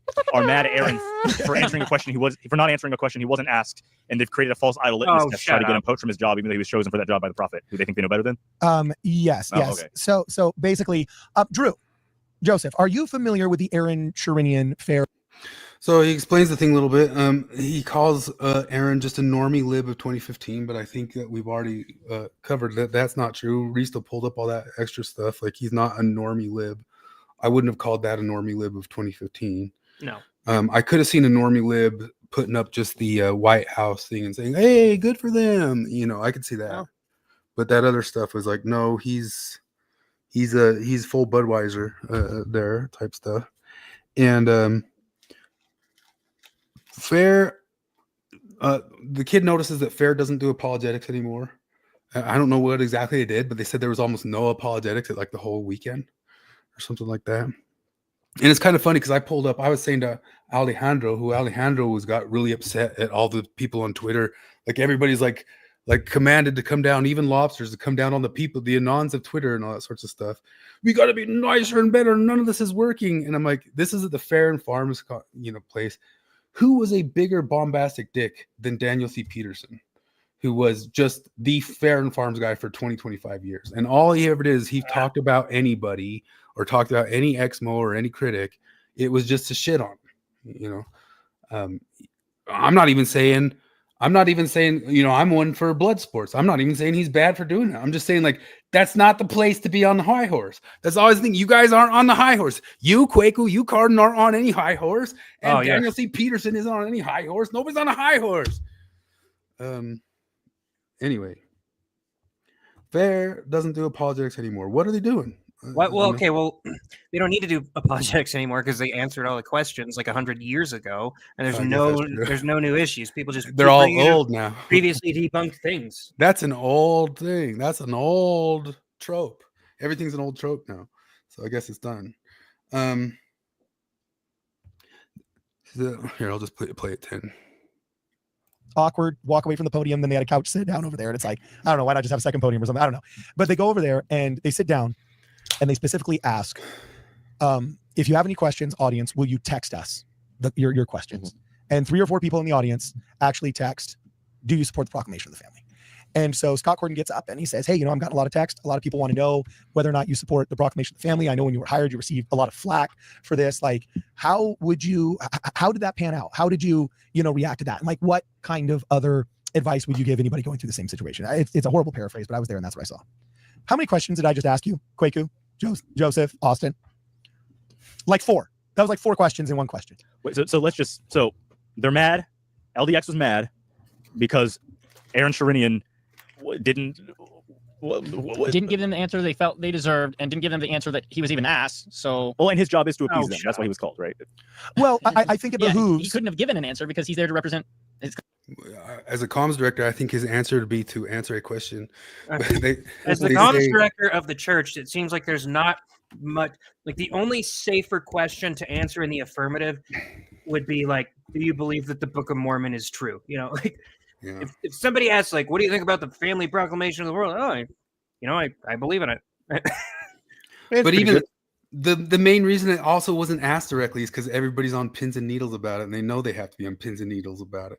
But yes, they should be able to ask, "Do you support the family proclamation?" It shouldn't be that tough of a thing to ask of the church comms director.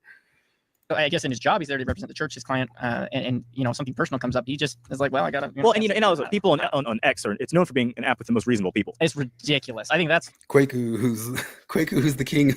Kwaku's got the high ground here.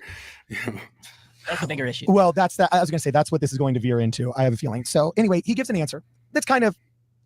Some people call it corporate word salad. Other people call it, corporate worm tongue or whatever. But it's a speech you're used to hearing when, Yeah, so then I'll jump to Kwaku here.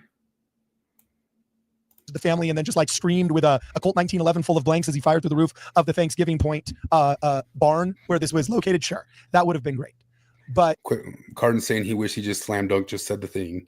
But yeah, I think you got to think deeper. They're got to think deeper. It's deeper. Putting him in a slam dunk because. In the political climate we're in, saying I support the family proclamation might mean something different than what you intended to mean. So when you look at the extremists, it's so deep. This is the Christ is King drama. It's so deep. It's so deep. Yeah. Forrest said they should have asked Kwaku if he supports it. He would have said exactly what he's about to say right now about how, it means something in the culture we're in right now. You might associate me with Desnat or people who are hateful. I have how under Jim Bennett and Kwaku's world, and even the church's risk aversion world, how could I not go start a bot farm right now, spend about 1.5 years with a bot farm, get all our buddies on here, and go and put stuff all over Twitter saying I support building of more temples because it helps us colonize the earth. Go Desnat. Temples colonize the earth. We're gonna go build temples and colonize all over the earth, and we're gonna move our white hegemony into the earth, building our white temples. And we just give it about 1.5 years of 1,000 bots doing that, and before long, every Mormon everywhere is not allowed to like temples being built, or they're not allowed to like new announcements for new temples because it's Desnat. It'd just be the easiest thing to hack. It'd be the easiest thing to hack in the world. So they've ran away from Mormon now, and they've ran away from proclamation of the family now, because of internet blood sports. I will say they did kind of trap themselves in this corner by being huge pussies for at least the last 40 years. Yeah. They just with the planets thing, they've been trying to squirm out of the planets things for my whole life, pretty much. Yeah, that's. I was thinking back to all the way of when Gordon B was the first one to get coy with that one, and I don't know what's so irritating to me about the whole entire thing is just that they're trying to soften it, or that they're just not being truthful. Are they actually changing? Is it really there? I think they're still the same, but they're just afraid to be the beacon on the hill and telling us that we're supposed to look at them as a beacon on the hill for that sort of stuff. The thing I don't know. Maybe they're changing. No, the thing that bothers me about it is that I think you guys get some things wrong, but I think you guys get a lot of things right as far as how to live a good life.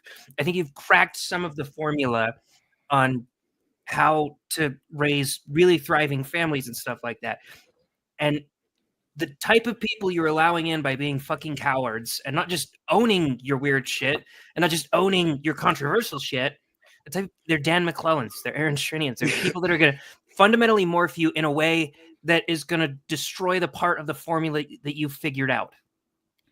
I feel like ever since, because Flip and I were out of the Mormon thing for years, kind of stopped paying attention. Then we came back, and since I came back, I feel like the main message I was saying to them was like, "No, you guys have the right to be who you are and be who you want to be. Like I stand with your right to do that." Okay, but maybe that's wearing a tutu. You know, like when did you guys suddenly switch to this whole other thing that you're going to appease? I mean, I guess I should have always known that it was just going to be managerialism, corporal slop, whatever gets you in with the UN is the answer now type stuff. I was going to say, like, it almost feels like rejoining would be like joining Target. Like I'm going to join Target. And like, what does Target do? Well, we get announcements of new Targets built in new states every couple months. Like there's a new country has like 5 new Targets being built. We get quarterly reports. I'm like, okay, but what else? Like, do you stand for anything else? We can't talk about it. It'll upset people, you know. But we got new Targets being built in Romania. I'm like, okay, so should I get baptized into Target? Oh, man, that's a good idea. Christopher said they definitely need more me speaking for the church. That would be wild. I would love for them to make Christopher the comms director. It's like the scouring of the Shire, but you come back to the Shire and it's Target. When did the Shire turn into Target? They've paved parking. They've paved Paradise and put up a parking lot. They've turned it into a border store. Like this isn't like we got to burn it down. Things of him.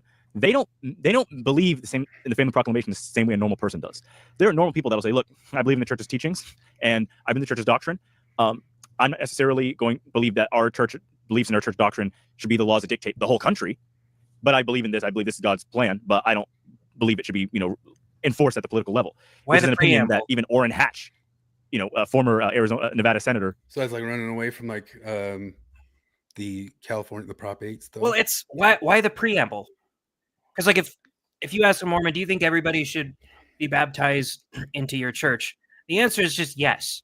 You don't have to be like, well, now let me unpack this for you. I don't think they should make it a law enforcing that everybody. Yeah, that's not what I asked you, dude. I just asked if you think people should be baptized in your church and they'll be better off. Yeah. Remember when I asked Jacob if it's okay not to be Mormon? What's okay mean? I don't know what that means. Not Orrin Hatch. Crap. What's his bucket? Harry Reid. He's Huntsman? No. He's the guy that was kind of made those midnight calls to get things through that would scare the crap out Oh of you. yeah, Anyways, yeah. he says Harry Reid claims he didn't want any church, any Christian national, any church crossing over with separation of the church and state and all that sorts of stuff, which I agree with is how it should be. But we also know that that's not really how Mormons believe. Like Mormons don't like real deal Mormonism thinks it should be able to work its way into laws like anything else should. This is the kingdom of God on earth, as Yeah. long as it doesn't conflict with politics. I think this is funny here. Hold on. Oh, you can start saying it. He did nothing wrong. Jesus. Yeah, that where he says that right there. So we're talking about co-opting and that sorts of stuff, right? Isn't if you say did nothing wrong, Say whatever you you're want, using and you can just- an alt-right Hitler phrase? Who told me that? Who told me that saying blank did nothing wrong is a Hitler dog whistle? Who was that told me? Oh yeah, it was fucking Kwaku. Yeah, have debates and it's memes and it's great. You can get on X, it's fine. but you can It's- co-opt it back. I guess. It's not fine, and it's not helping anyone. I don't think it's reasonable anymore. Yes. And so anyway, actually, believe it or not, I want to get over this part of our live stream super quickly so we can get into the fun stuff. But I did Aaron promise- Sherinian did nothing wrong. Oh, you can start saying it. He did nothing wrong, and the people that are mad about it, like this guy was called first to be the global communications director. That means his job is to get along with the globe. Everybody has to like him.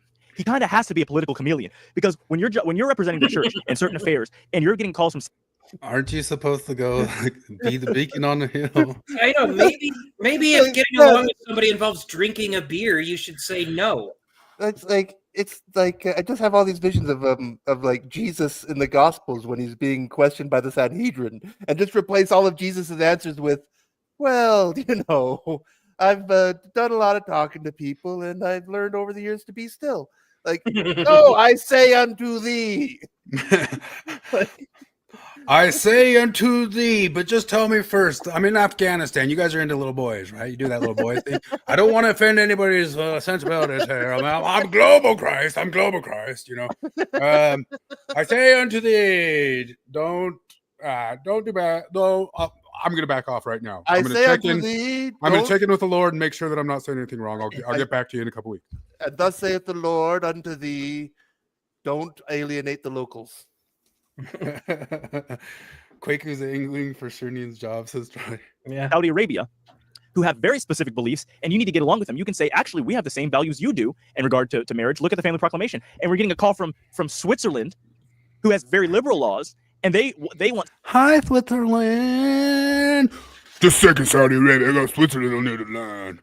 Switzerland, how the Cameron is Aaron! Something with the church, and you say, actually, look, the church supported laws and measures to make sure there's equality in housing and employment for LGBT people. We're right in line with you. A guy like that's got to be a political chameleon, because the world is different. The world does not revolve around one ideology, and we're a worldwide church. These guys think the church should be headquartered in like Declo, Idaho, and the entire ideology should be like from Breitbart News. Like, it's just weird, and they don't have the tact or the skill or the intelligence to understand this guy has a calling with a very specific purpose, because he's got to get along with the whole world. I'm pretty sure maybe they think that the entire church, not Breitbart, that's an unfortunate place to pause.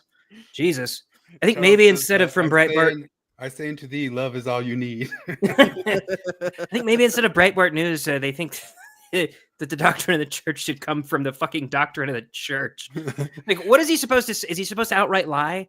Like, what if Saudi Arabia calls and asks them about their advocating for LGBT people getting housing and stuff? Is he supposed to be like, well, we had to do that to get along. We really hate him, right? And what if Switzerland calls and be like, well, what do you think about Prop 8? Why did you do that? That's hateful. He's supposed to be like, oh, that's just weird. The Saudi Arabians really, really fucking wanted us to hate the gays, so we had to play ball. You understand. I have no principles. We're global. We're global, man. You got to get for global. Rista, what's the deal with Afghanistan? The Afghanistan, part of their huge culture is that they can have sex with young men, and that's how they get their willies and their jollies off. And a bunch of the American troops that went over there were told to stand down and not do anything about it, because that's just part of their world, man. That's just the Bocce boys. Yeah, and that really messed up a lot of vets, because they're like, what? Like, don't we just stand for certain types of things that we say, no, you can't do that? It really messed up a lot of them. I read Christopher's comment in like a song with a record skip. As I have loved you, love is love is love is love. Behold, I say unto you, my son, imagine there's no heaven.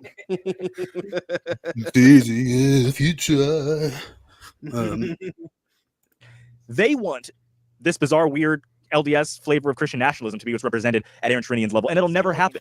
They're living in a fantasy land. So just saying, I affirm the proclamation of the family.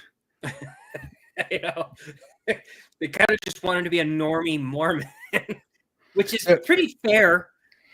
Some of those, like, Des Natty, political guys are out there for sure, but a lot of this would have been appeased by just saying, yeah, we affirm the proclamation of the family. Yeah, I mean, there is no slam dunk. He did nothing wrong, and I think with a calling, or with a calling, a job that he has, no, he shouldn't be answering any questions that are controversial, because his job is to further along the cause of the church and in regard to global development, and you got to get along with everybody to be able to do that. You should not answer questions that don't actually matter. Whether he believes the family proclamation doesn't really matter when it comes to his job, because again, he's dealing with representatives from different countries, and they have to like us. Yeah, that's fair to say that. So what's he saying to him? Like, what's he supposed to say? He's supposed to lie. But like, what's he supposed to talk? Like, hey, you got a place to build a temple? We got a quarterly report coming up. I guess that's about it, right? They ask, is Aaron an apostate or a conservative? He's neither. He doesn't have to answer to that. And then they get into arguing about infallibility and that lawyers and plumbers don't. These guys are like lawyers and plumbers. Hiring a director of comms is like hiring a lawyer. They're not the leaders. So they're just a lawyer. Your lawyer doesn't have to be perfect. The leaders have to be perfect. But the plumbers doesn't have to communicate to you like what the basic is not the Proclamation of the Family when it came out. Was it not the most?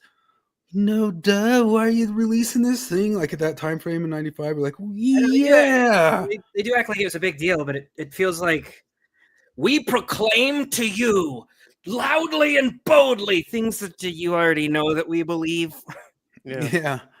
And there's no way that they would have been running from that at all in up through 2000. Well, I guess through 2008, at all. But I don't get it. So then they get an infallibility, and then Kwaku starts pointing out all the stuff that the ex-Mos might say that we've just been wrong and all this different stuff, and prophets aren't right. But Cardin spoke with him. Did you guys know Cardin spoke with him? I might have speak with him. Cardin spoke with him. Holy shit! Why didn't he be an extremely important guy? He could tell you. He could tell you, but he's not at liberty. It's anytime you watch any Piers Morgan clip, he mentions at least 5 times in the first 20 minutes. Like the last time I spoke with Trump on the phone, because he does call me frequently. Half of the comments are like railing on him for it. Yeah. But he did speak with him, and he's not at liberty to say the top secret stuff, but he did speak with him. He can confirm that.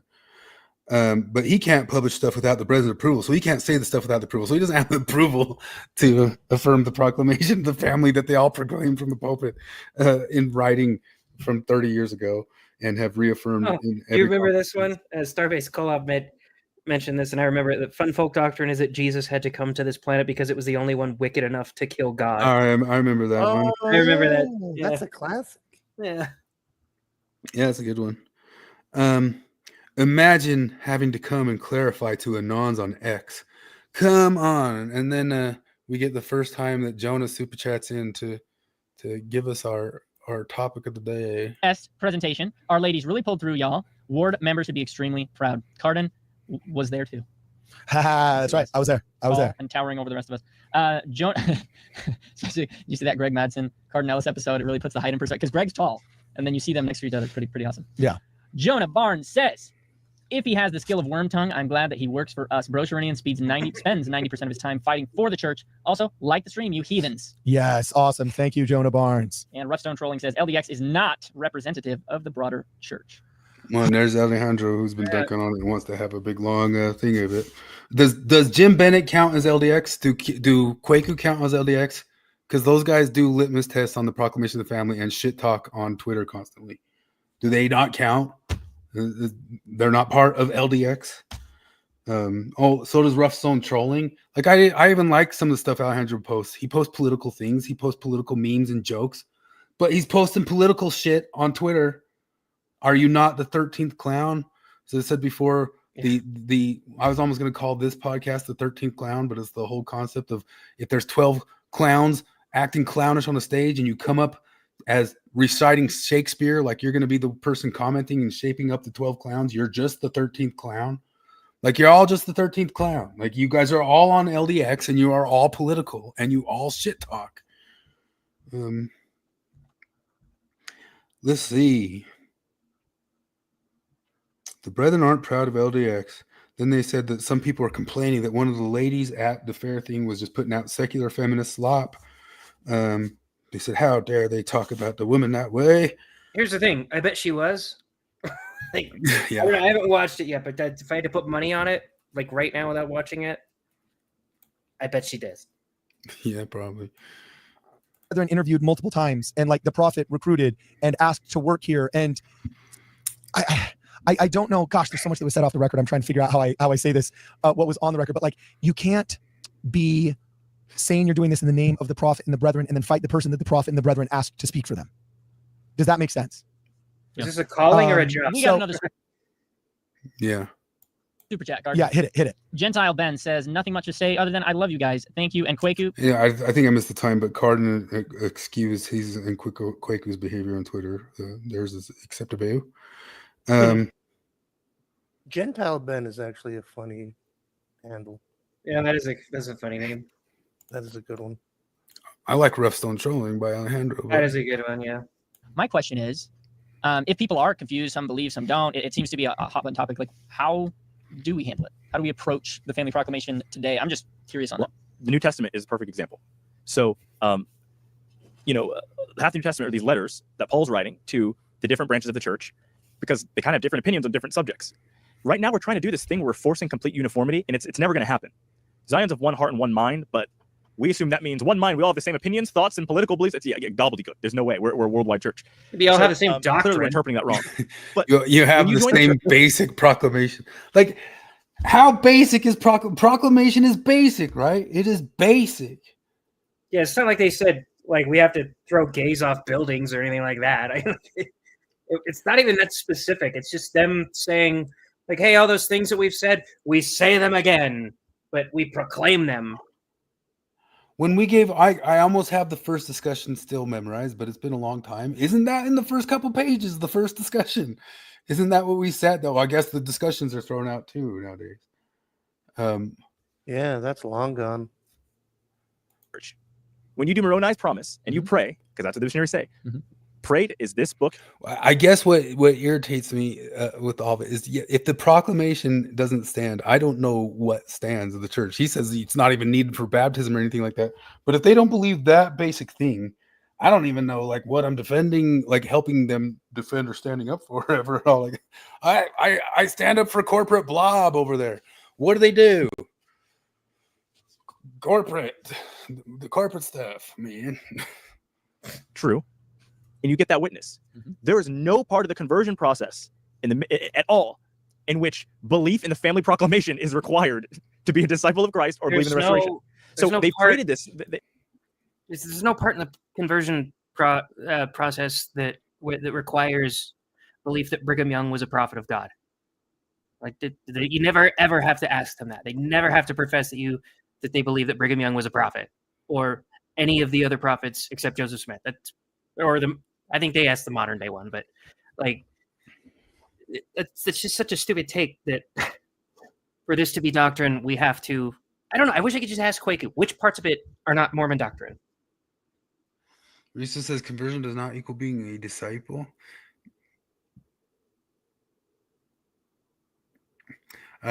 Christopher says, to be honest, no strong family proc stance just makes it a community of Christ to get. Conspiracy theory here. The proclamation was just a way to help Deseret book sell in excess of picture frames.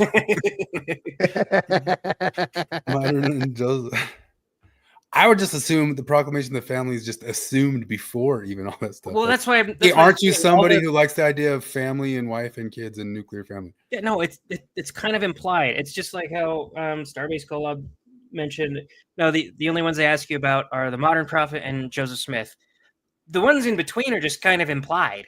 So if somebody starts saying, I don't believe Brigham Young, John Taylor, or Joseph F. Smith were prophets of the church, and you never asked me if I did before I got baptized, like, you want me to go through all of them?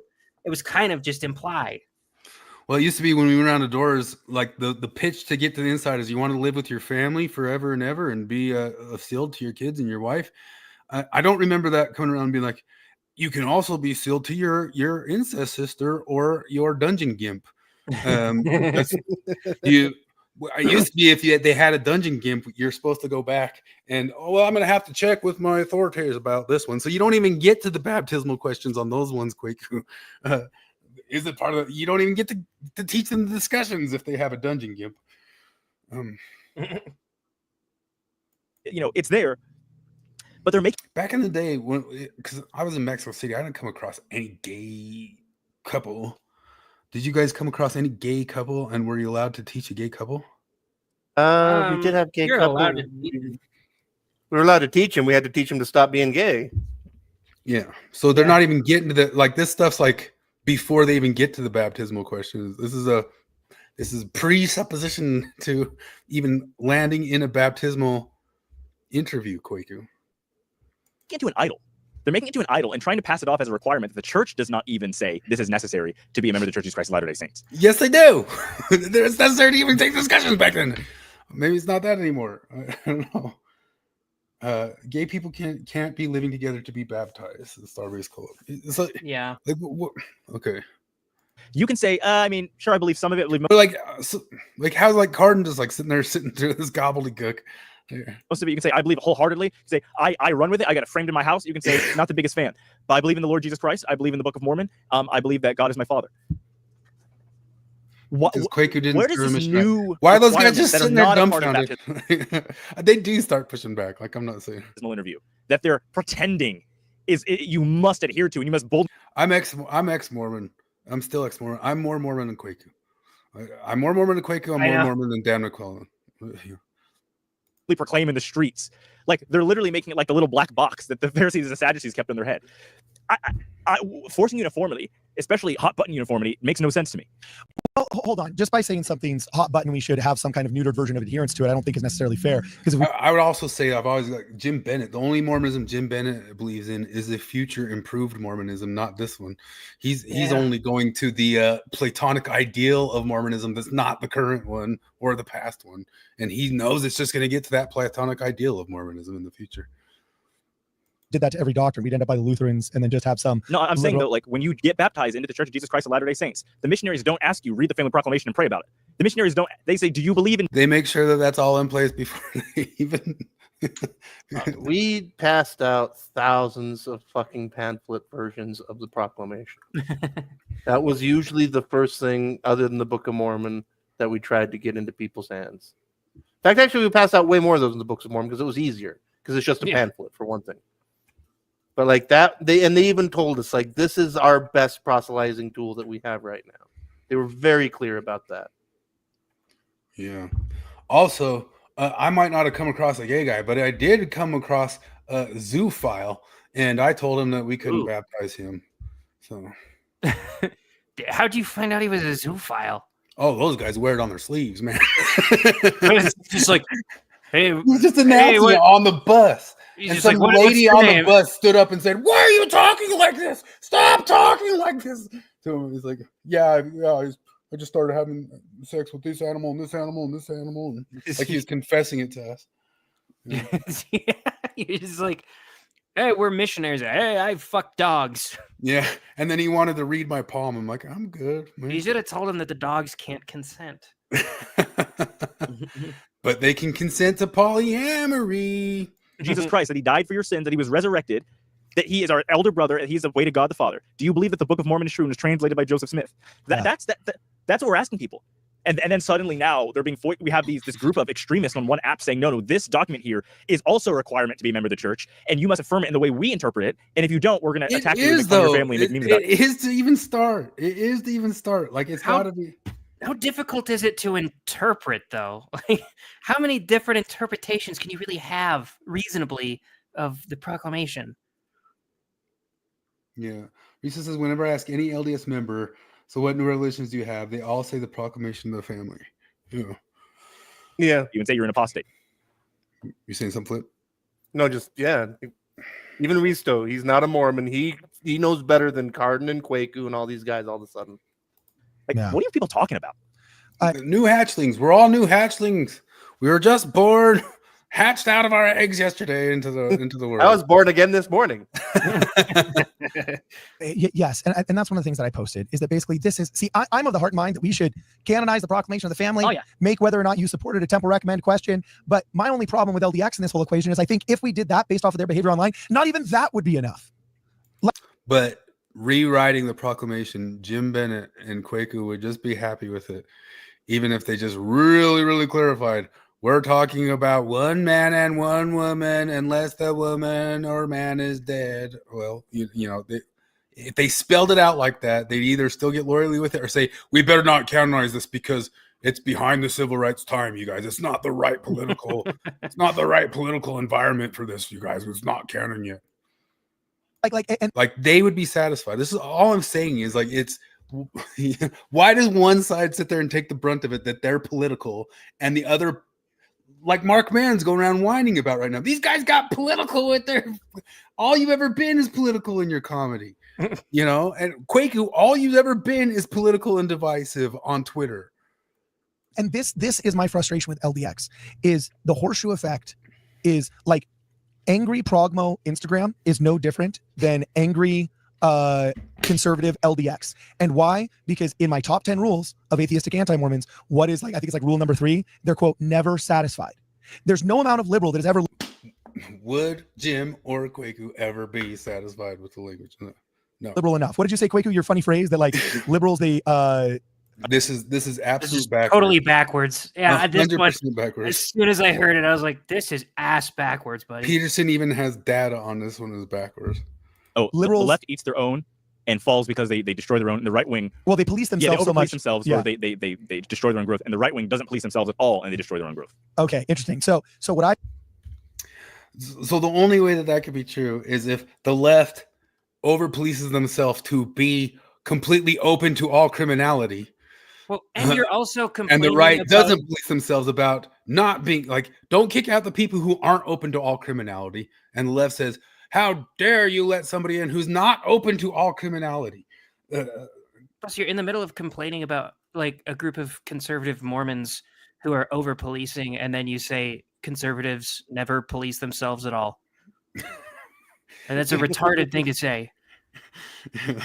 Oh yeah, I was gonna like this whole episode.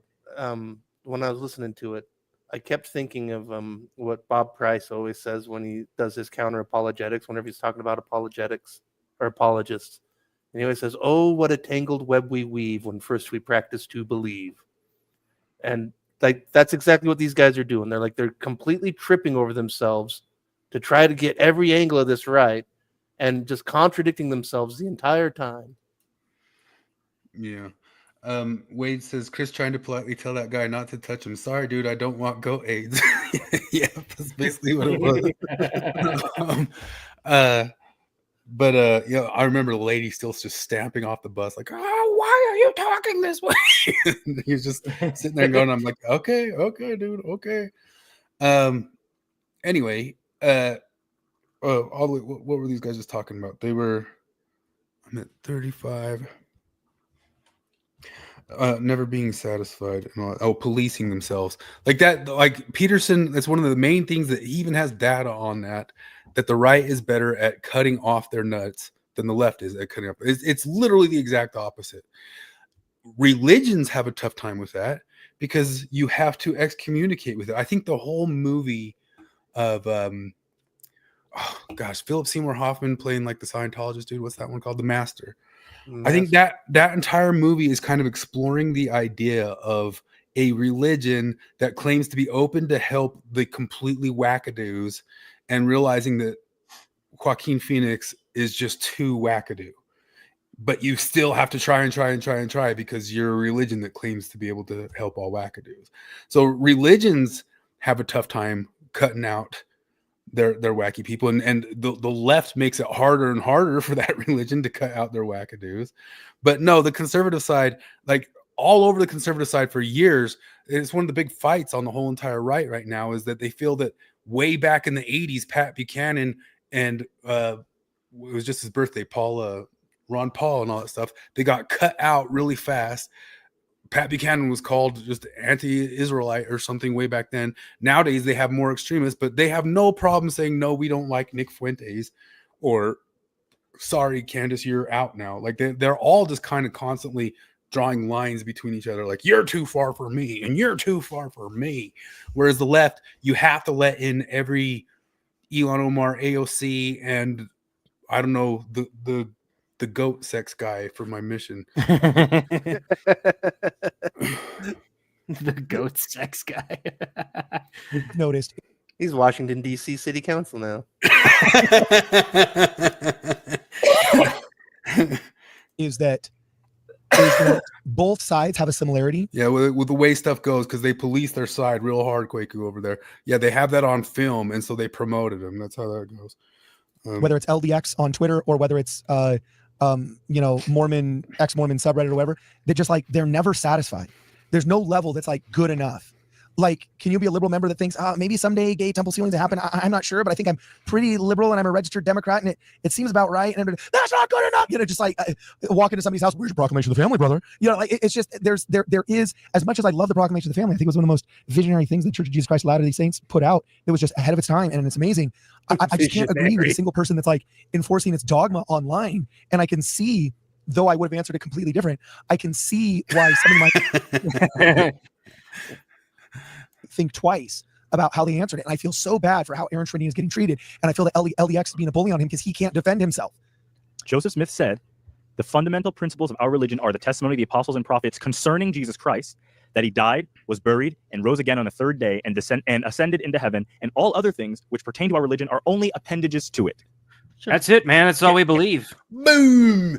Risto was talking about this. So, like, he feels like these guys don't understand like the nuttiness that's happened over in the evangelical world and all the people who've already gone down these roads that Kwaku thinks he's stumbled upon as the risen whatever master source of stuff.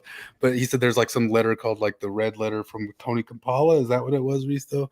Just somebody says, guys, I figured it out. It's just Jesus, and Jesus is just love is just open.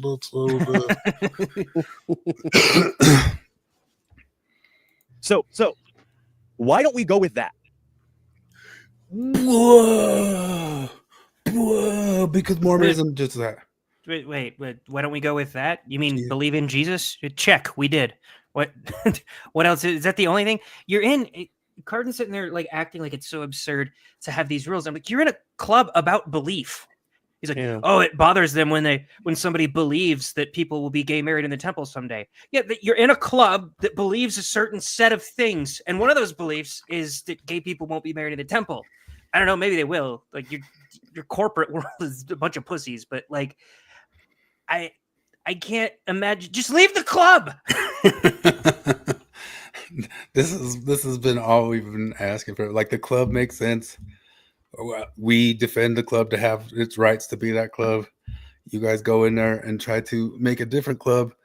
We just notice that and say, why do you do that if you're in the club? that's all I do.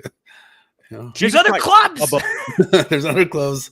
Make a club. We could tell you were trying to make one with all of your Twitter videos. I want to turn this one into the club that I want because it's nice and already established. There's already established clubs that believe the batshit thing you guys do. Of course, they're not. They always crumble because of the beliefs that you have. Because there's no gatekeeping. There's nothing to hold them together at all. But this one causes harm, and I'm just concerned for it. I'm concerned that it survives. I'm concerned. James Lindsay had a good episode this week of one of his shorts of the two goals of Marxism, but we've said it all along before he kind of like worded it out really well. And one of the two goals is that you can either take it over like they've done with all the different IPs and all those different things. Like you have that, we have that, gives me that, I want that, gives me that, and they go announcing. They don't even have to be Marxists. It can be like Bill Rill and Brittany and Nemo thing. We will do this better for you. But you're the person who goes and takes it over. If you completely ruin it, you are from the standpoint that completely ruining it is also okay. Like that's one of the two goals. One of the goals is I could completely take it over. The other one is I can completely ruin it. And that one is also one of the goals. So. Nice racist dog whistle, by the way. What's that? You thought I didn't hear you say "gives me that," but I heard you say it. Of all else, that's what we're disciples of. I'm not a disciple of anyone else except for Jesus. I'm not a disciple of Dieter F. Uchtdorf. I'm not a disciple of Emily Bell Freeman. I'm a disciple of Jesus Christ. So I think we should treat the subject of the family proclamation and all the gender sex battles with the same way Jesus treated it in his ministry. Did it come up a couple times? Sure. What came up more? Love your neighbor. Take care of the poor, love God. But instead, we're creating it into a false idol. We're talking about. What is the point of the general authorities, Kwaku? That's exactly what I was thinking. Like, Jesus Christ did what? Oh, did he set up a church? And did he anoint prophets and apostles? Isn't that what the church is? Isn't that what Dieter Uchtdorf is? Shouldn't you be following what he says? If he's a fucking prophet and revealer of Jesus Christ? Yeah, or start your own club. Carden always criticizes the church office building, but he loves this managerialism. Did I tell you earlier that he spoke with Aaron Sherinian? He brings that up at 38 minutes and 30 seconds. I don't know if it came up before. See, that's funny because I've talked to Carden and Carden's talked to Aaron. I've basically talked to Aaron. So you can speak for the church, and Kwaku will follow you. Then they pulled up this guy who called Carden the FAG word. So they look how bad they are on Twitter. But oh, I know it. Kwaku, fucking pearl clutching over the word retard. I was like, okay, I was gonna go look through his Twitter to find the word retard, but I'm blocked now. I wasn't blocked before. Like, Kwaku has it secretive, so he's hard to find. But I added him and he accepted it like years ago. I haven't had interactions with him in a long time. Didn't know I was blocked, but I'm blocked now. So if somebody who has Kwaku, go into his Twitter and type in the word retard and see if he said it, because that'd be funny. Yeah. Did you guys watch the Mark Maron highlight that I sent to you? No, yes. I haven't yet. So if you watch the whole thing, it's just repeating that thing he was complaining about in the podcast. Like, you guys got your way with the trans, you got your way with this, you got your way with everything, and now the country's being destroyed, but you got everything. But now nobody has rights and nobody has health care. And the punchline is oh, now you can say all your stuff without getting censored. And the punchline is, what are you, fucking retards? Like, that's the punchline, is he can use the word now too. Oh yeah. But just about managerial stupid stuff, because I'm getting ready to sign off and I'm going through my email. And yesterday I had to go do a mandatory drug test for work.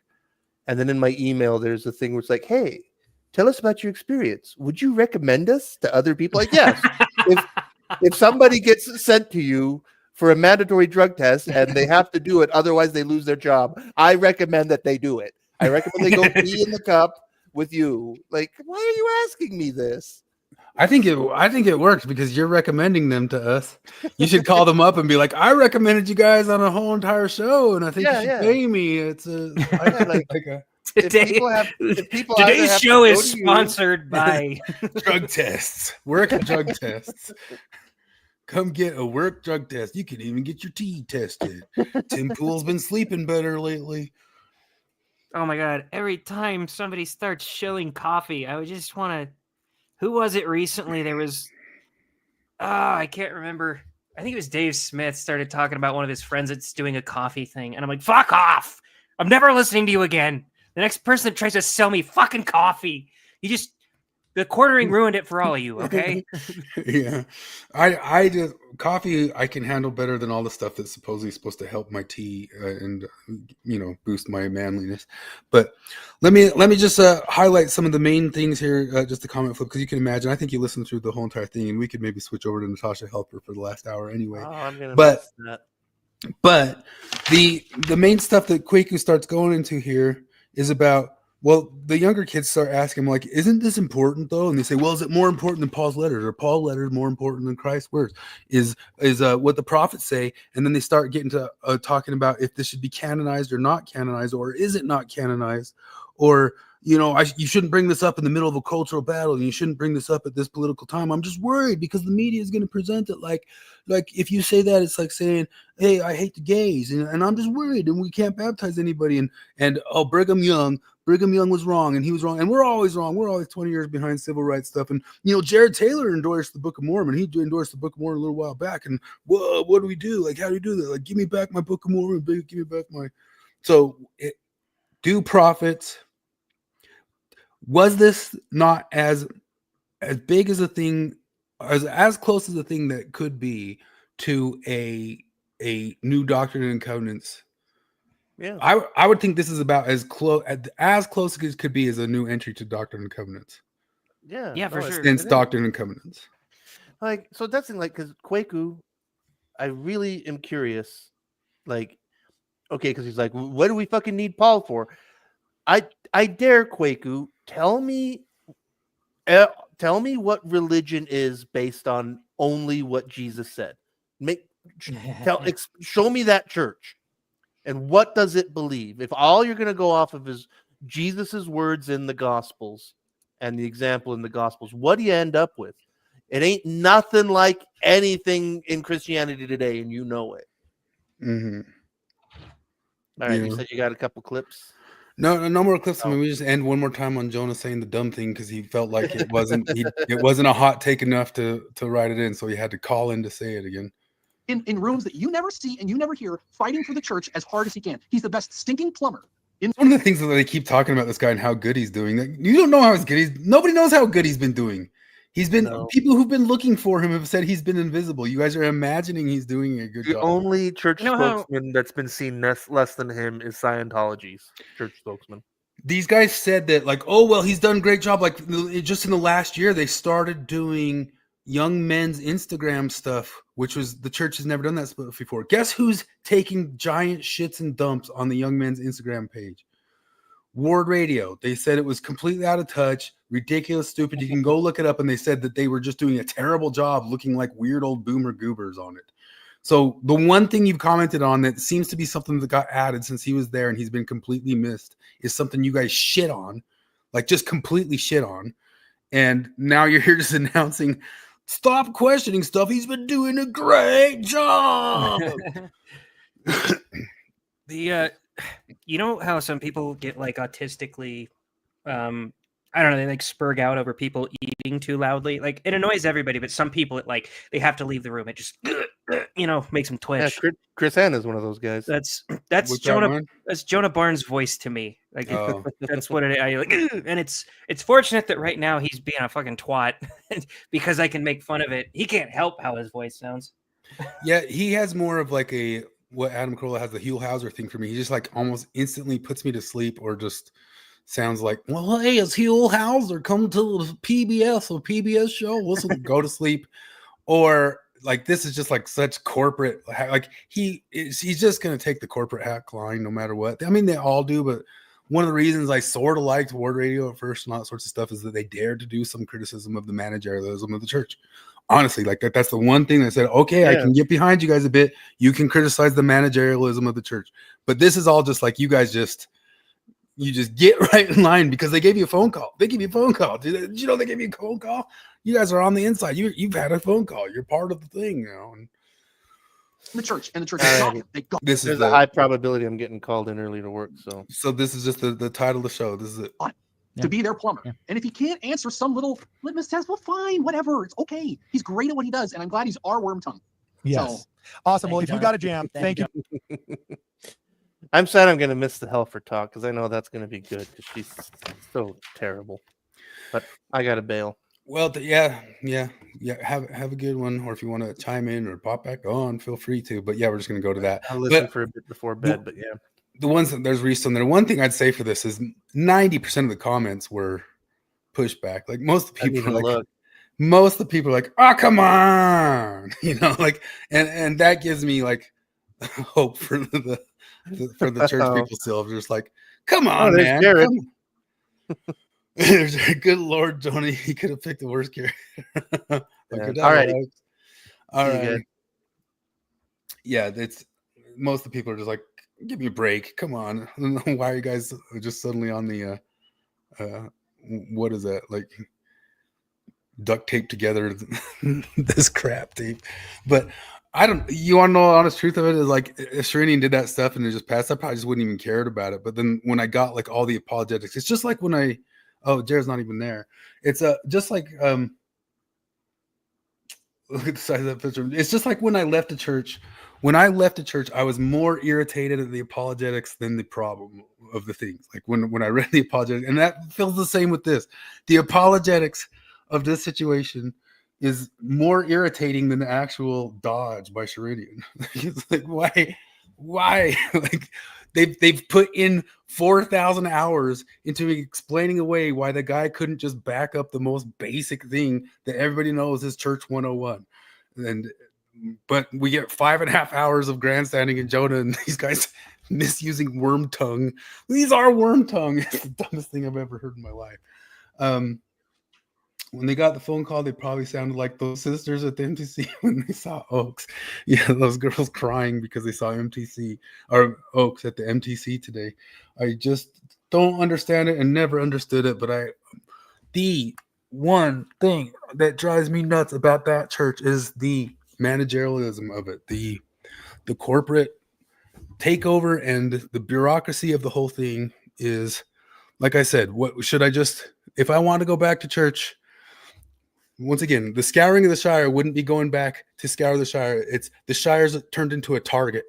It's a Target now. And if I want to rejoin Target, I get to get quarterly reports that they're going to build new Targets. And I say, but what does Target stand for? It's Target, man. We're building more.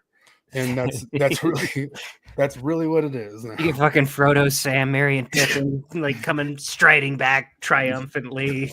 Hello, everyone. Welcome to Costco. I love you. Costco. Yeah, the Shire is Costco now. What? Like, I was coming back to my home. I wanted to come back. No, it's just Costco now. Or what's that from Idiocracy? Like, welcome to Costco. I love you. Welcome to Costco. I love you. Welcome to Buttfuckers. That's my down. Anyway, help for Thomas. Time to watch your help for Thomas. So what is this like? So we have these sent over, and helpers suddenly just releasing new stuff on the sex Mormon therapist, the ethical non-monogamy. But why all of a sudden just 2 in 2 days? She's been releasing them for a couple weeks. There's I don't know, 9 videos maybe, and she talked about it weeks ago. I just never looked at her page. Take it out. You ready for sis? Yeah.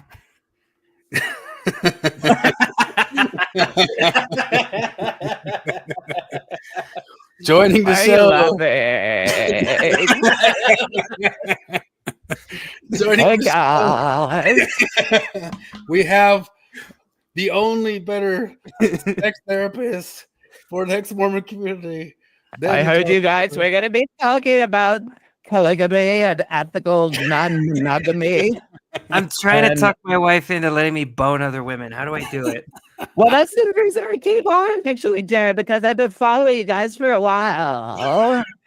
And I've heard you say this multiple times. I've even seen some comments where you've talked about being able to convince your wife to let you, go out and get some little bit of the strange.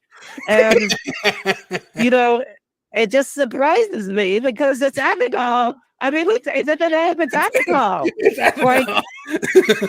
So this is the problem. So, if your wife is not into it, well, then she's clearly not ethical.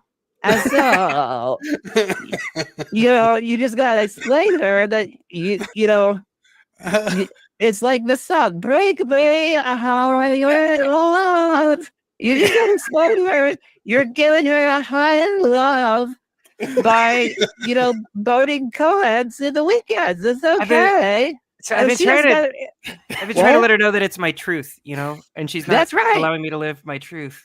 Yeah, there's Jared's comment on the screen right there. He says, I've been trying to talk my wife into ethical non-monogamy for years. She seems to think I just want to sleep around and is very hurt by my desires, but I feel that she's almost being oppressive, Like, this is who I am. It's my sexuality, my truth. Thanks for all you do, Natasha. Yeah, I mean, I think Natasha's really great. She's totally on board. She took 2 years of training, and only 6 of those months were how to do the bulk fry. The rest of it was completely removing any sense of decency or normality from. And then the final 6 weeks were how to use this one strategy to completely undo any argument, which is to say that all of your assumptions about what is normal is basically oppressive, and we've been having that from society, and we just need to break free from it, or else you're not ethical. So I haven't even announced you here. This is a certified sexy vocal fry. Where were you certified sexy vocal fry? Well, I studied for 2 years at the University of Who's to Say. It's basically, that was the first day, and they taught us that lesson, which is well, who's to say, that you can't have a dungeon gimp. And then it was basically the same lesson every day. Except there was this time where we had to like expose ourselves to like all kinds of freaky, sexy stuff, and then just like after about every 5 minutes, we would just pause and be like, "Well, who's to say that you can't, take dungeon sex gib people and stuff like it? It's okay, it's fine." Is calling it freaky maybe a little bit problematic? Like is calling it freaky maybe a No, little no, bit? no, no, no, no. We reclaim the terms. You reclaim the term and you elevate it and invert the norms. And so it's actually really impressive that you don't think that freaky is given a negative stigma. Like, okay, I'm learning. Yeah, okay. I'm trying to educate myself. I'm Do you have a background with LDS world and any sort of therapy of people trying to leave that and the norms and the patriarchy and the different things that were pressed down upon us as what reality should be and how sex should go, or is this a new world to you?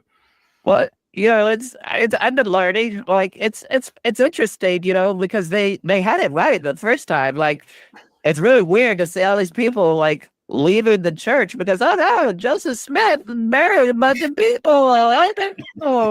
He like proposed the concept to them and they ethically consented and then they were polygamous and then we got leave and then they leave and then it's like, well, hold on a second.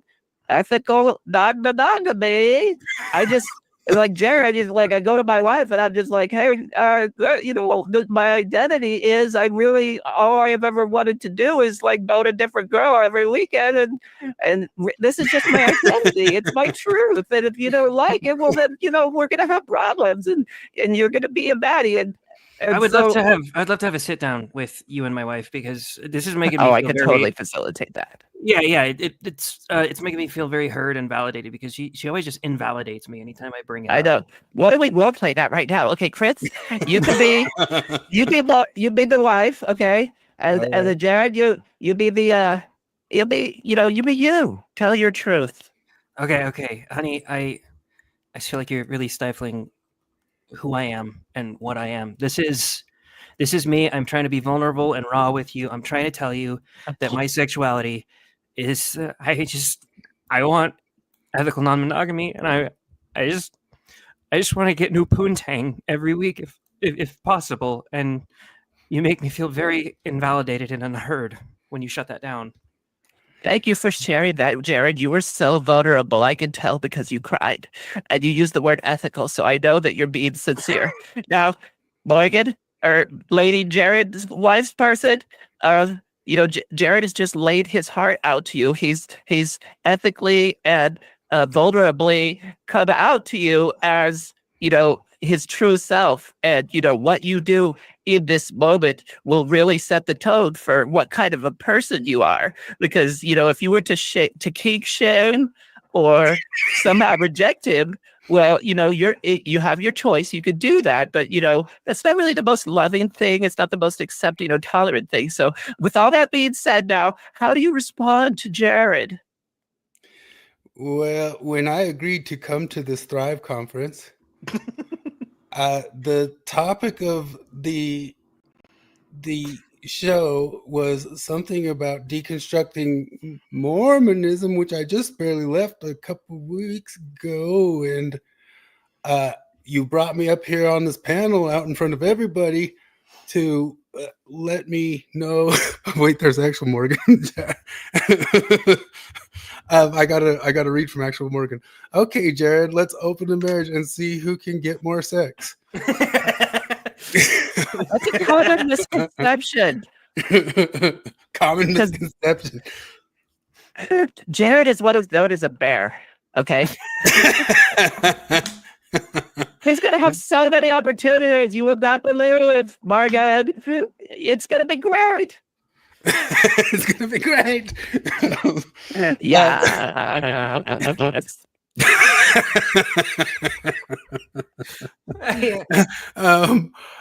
So I was hoping for women. You take what you can get, Jared, and if you have a problem, well, then we are there. I didn't know you were phobic in that way, Jared. Yeah, Jared. when I married You've been programmed really turned socially around. to only see sexuality in one particular way. And you really have to deconstruct that, Jared.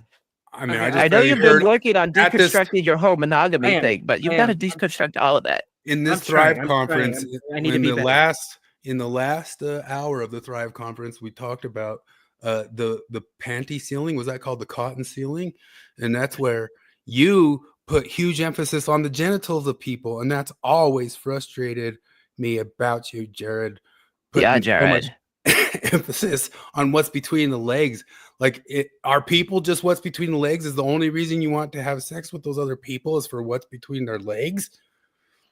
Well, tell you what, Jared, hold on. You know, one of the things that I offer because of my certified sex therapy training is we have a 3-week course where we gradually expose you to increasing levels of kink and sexual deviancy.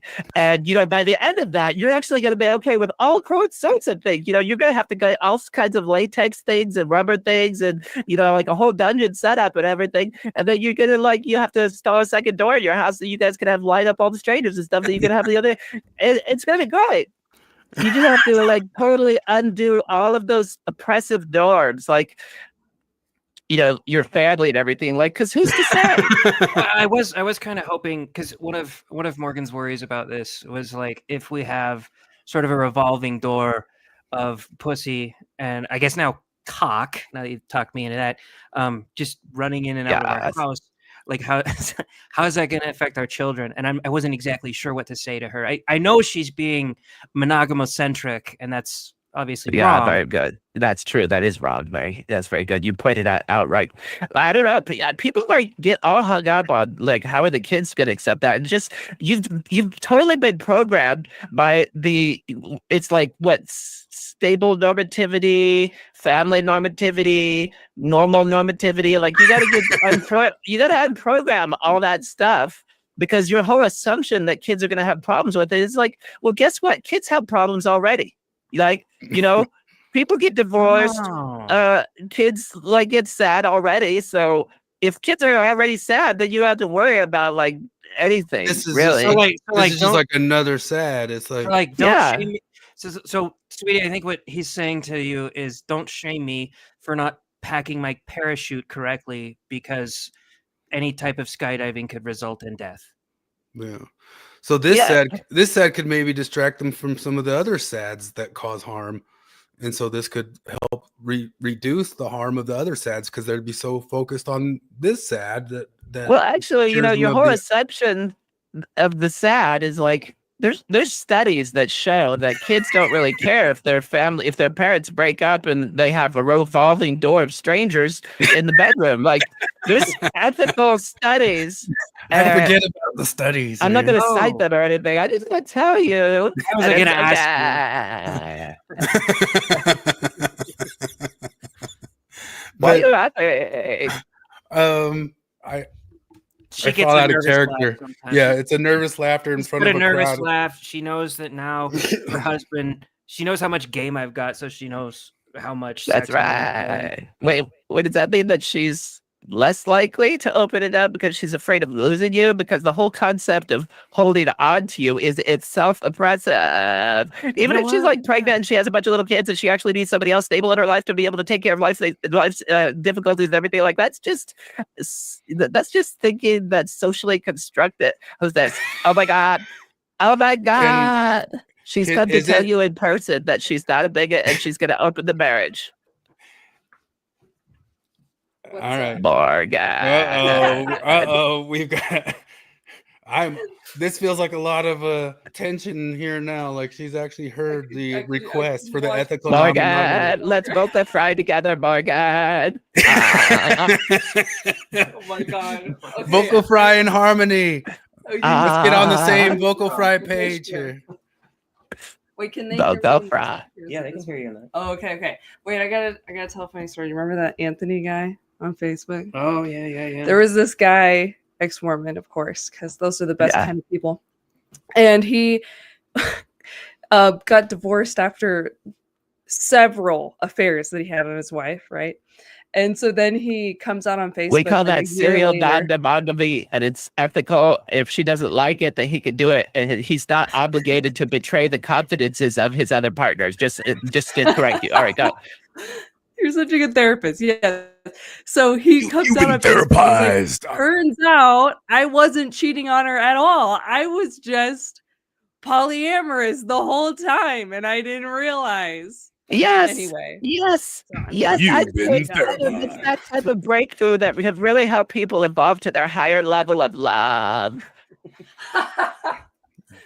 Anyway, I'm sorry I invalidated you. I think you're gonna feel a lot better once we open the marriage and you see how many people I can bone. Well, Not that there's anything wrong with that. Praise the patriarchy. He probably will enjoy watching that. That's what that third seat is in the hotel rooms. That's what the third seat is in the hotel rooms. So is it yucking my yum if I don't want to participate in the ethical non-monogamy? Or is No, that... it's ethical and it's all about consent. Okay, so you don't have to consent. It's okay if you're stuck in your bigoted, old-fashioned ways. You don't have to consent. If you're like a bad person and you probably voted for Trump, you don't have to consent. It's all right.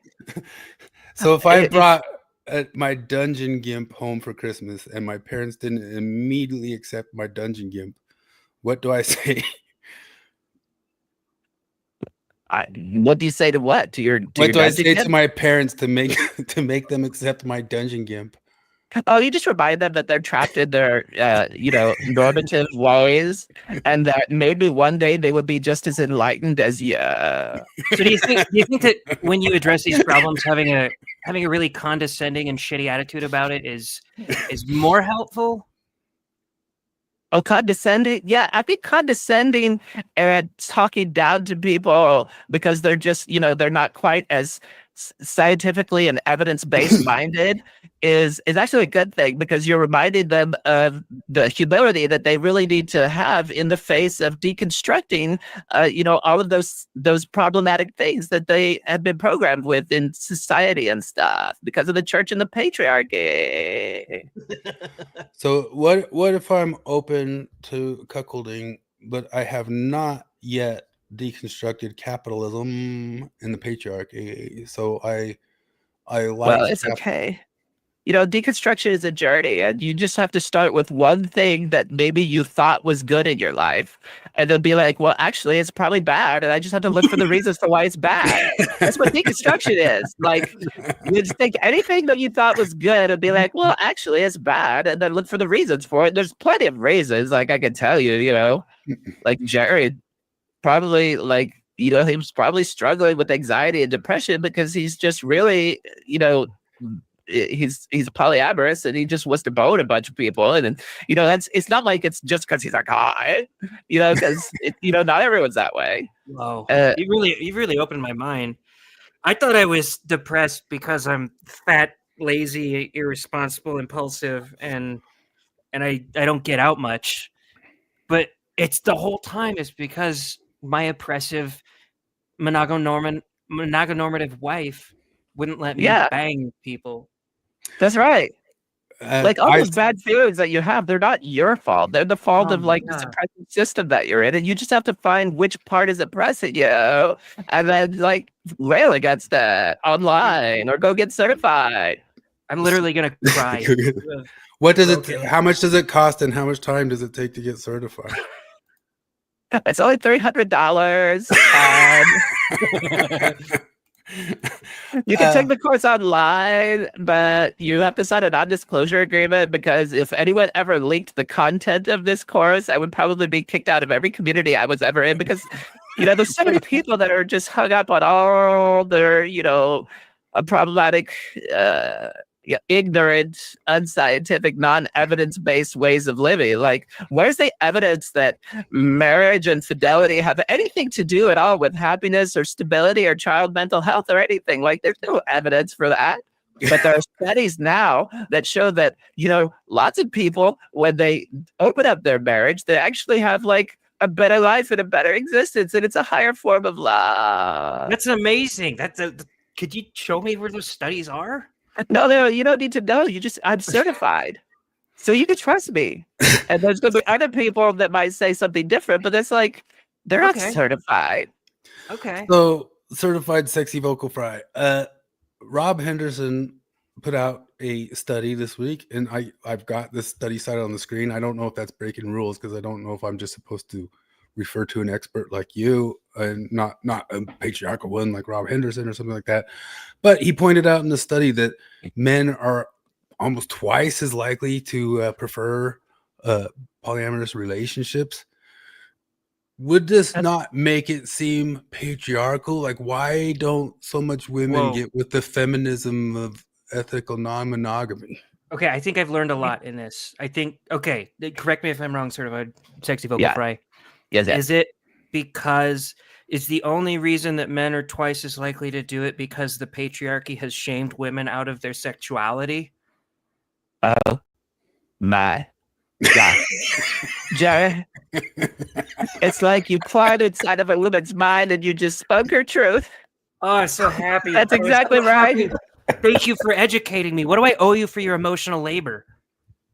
This was a freebie. Wow. I feel like I'm taking advantage of you, though. I'm going to be starting a life coach subscription service soon. And if you pay me $50 a month, then I'll be available to have joint sessions with you and your wife where you can allow me to triangulate anything that you want to shame her for. It's going to be great. It's kind of like a triangle. I mean, maybe more men prefer ethical non-monogamy, but like the women enjoy it more, whatever they get and stuff. So I don't know. I have studies that show the opposite of that guy's studies, and I believe in science, and I'm certified. What is Rob Henderson anyway? Like, he's not a sex therapist. He really doesn't have the credentials to talk about this. No, he's just probably he's just not. a social scientist who just gathered that data, but I guess he did it from a patriarchal gaze or viewpoint, I'm assuming. But why are you calling the gays patriarchal? They're part of the LGBT community, and they're not patriarchal. I apologize. I thought the gays. Yeah, well, I can't stay here all night. I've got billable hours. That's the other thing I was going to ask you. I thought it was like $450 an hour. Yeah, well, I decided to throw the porch boys a bone. I needed to make sure that I could correct y'all before you start digging into one of my fellow certified sex therapists. Because anytime you're certified, anything you say is both ethical and right. And if anyone questions you, well, then they're just stuck in their old patriarchal, hetero normative ways. Capitalism.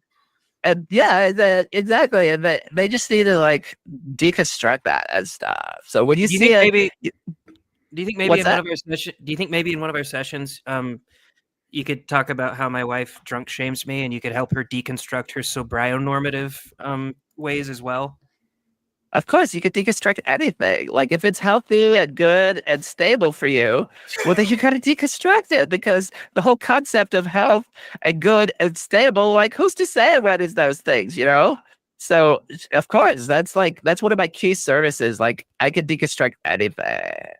So I don't drink too much. No, of course not. What are you talking about? He's just sobrionormative. I don't do too much heroin. He's just lucidonormative. Yeah, well, you're gonna get cirrhosis, so you're gonna kill your liver, and you're gonna have well, guess what? Livers go bad all the time anyway. When you die, your liver dies. So, like, you don't have a problem with that. So why do you have a problem with the drinking? Like, this is how you deconstruct things, by the way. You can deconstruct anything. Like, what if my marriage ends because I did ethical non-monogamy? Well, like, the whole concept that marriages shouldn't end, like, that's a problem. Like, guess what? Also, it's risky getting married, because when you get married, your marriage ends. And so, like, opening up your marriage is just, who's to say that's the right way? It's fine. Anyway, I gotta go. You guys have fun. Thank you so much for educating us. I'll have to pull out $450 to get you back for another half hour. Yeah. All right. Well, somebody move me from here. I don't know how to get out of here. Okay. Hello. All right, certified sexy vocal fry. You were a great addition to the show, and we've learned so much more. And now we've deconstructed and rethought all of our priors. All right, everybody, say it with me. Ready? Hostess. Hostess.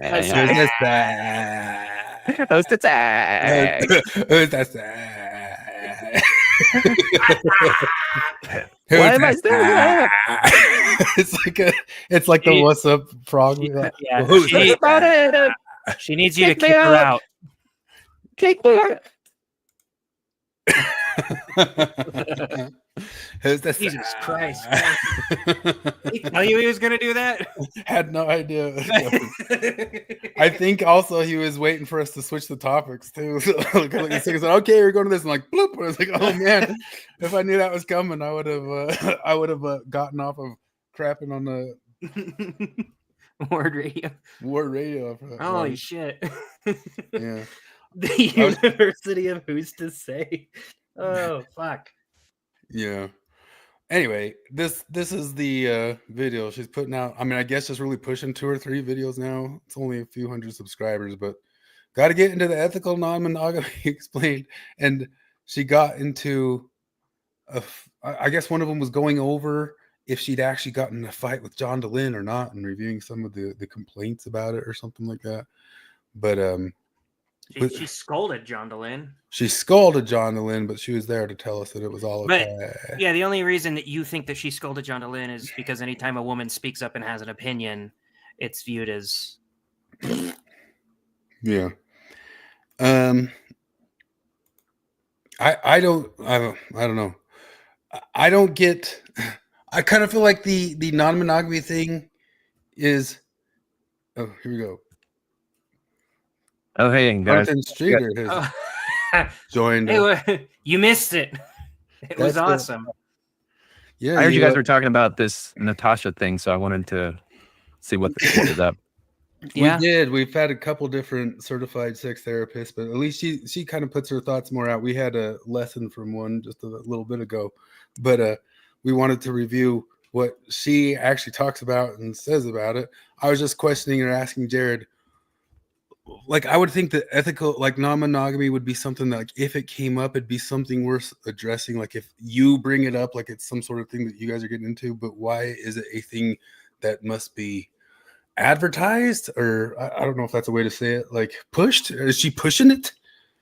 I think that she got into a corner at one point where, as a sex therapist, she's had to be trained to work with people where they are and not try to demonize or anything. But it came up and she had to defend it from that perspective. And then people pushed back against it, and that triggered the defense mechanism. And now it's just become her whole identity.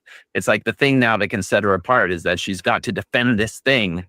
And she's got to, make all of the arguments that are, the typical kind of destabilizing arguments that get made. But, she's a certified sex therapist, so you can't argue it. Now, she never mentions that there are different philosophies and perspectives on sex therapy, and that there are therapists who don't subscribe to the particular school that certified her. Like, certified does not mean true. It doesn't mean the only perspective at it. There are different schools of thought of how to do this.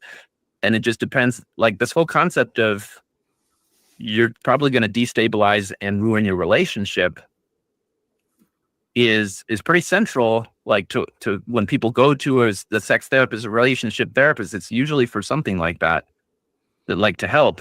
But if you start out with the assumption that's like, well, maybe that's not actually the ideal, that's just something that society's handed to you, then you don't really have to hold on to it anyway.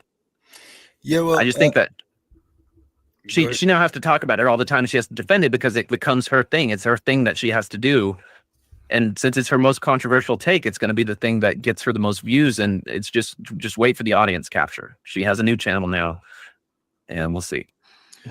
Yeah, no, I haven't looked at the whole channel. Are these like the first 2, or has there been a bunch of other? No, I think she's got like 8 videos or something. I can't remember.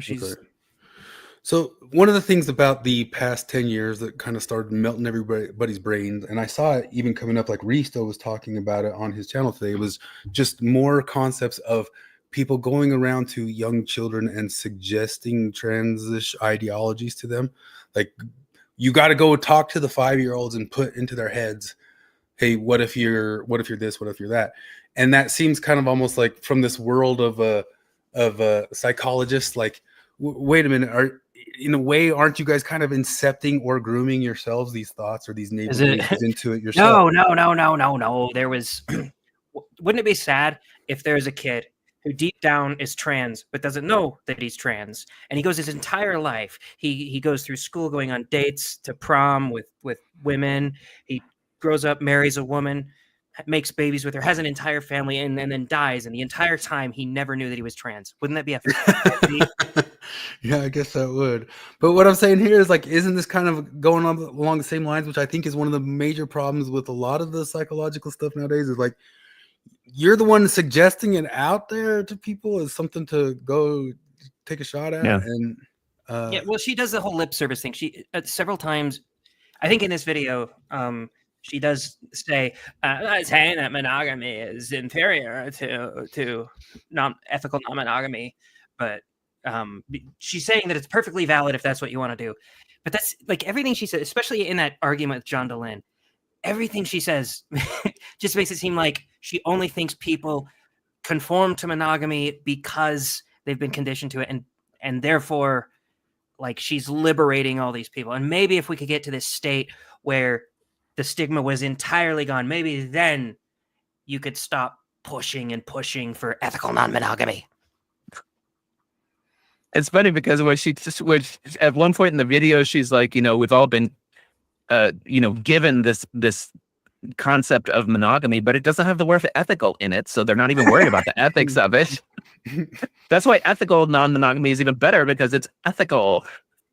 It's just the different arguments. Like, I could get, if you're a sex therapist and you're dealing with people who are sexually incompatible and they're just like, basically their relationship is on the cusp of ending, and this issue is somehow central to it, maybe then she could say, okay, well, you should probably break up. But if you're not going to break up and you want to give this a chance and see if you can do it, then maybe you could do it. But that is not, like, the perspective that she's having is that ethical non-monogamy is just another way to be, and humans are just they should be totally fine with that. And then and anyone who doesn't think that is kind of a little bit old-fashioned and maybe a little bit like programmed.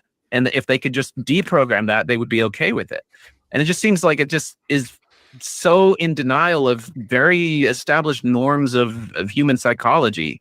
And it's not just the psychology, it's also like the very fabric that our society kind of relies on.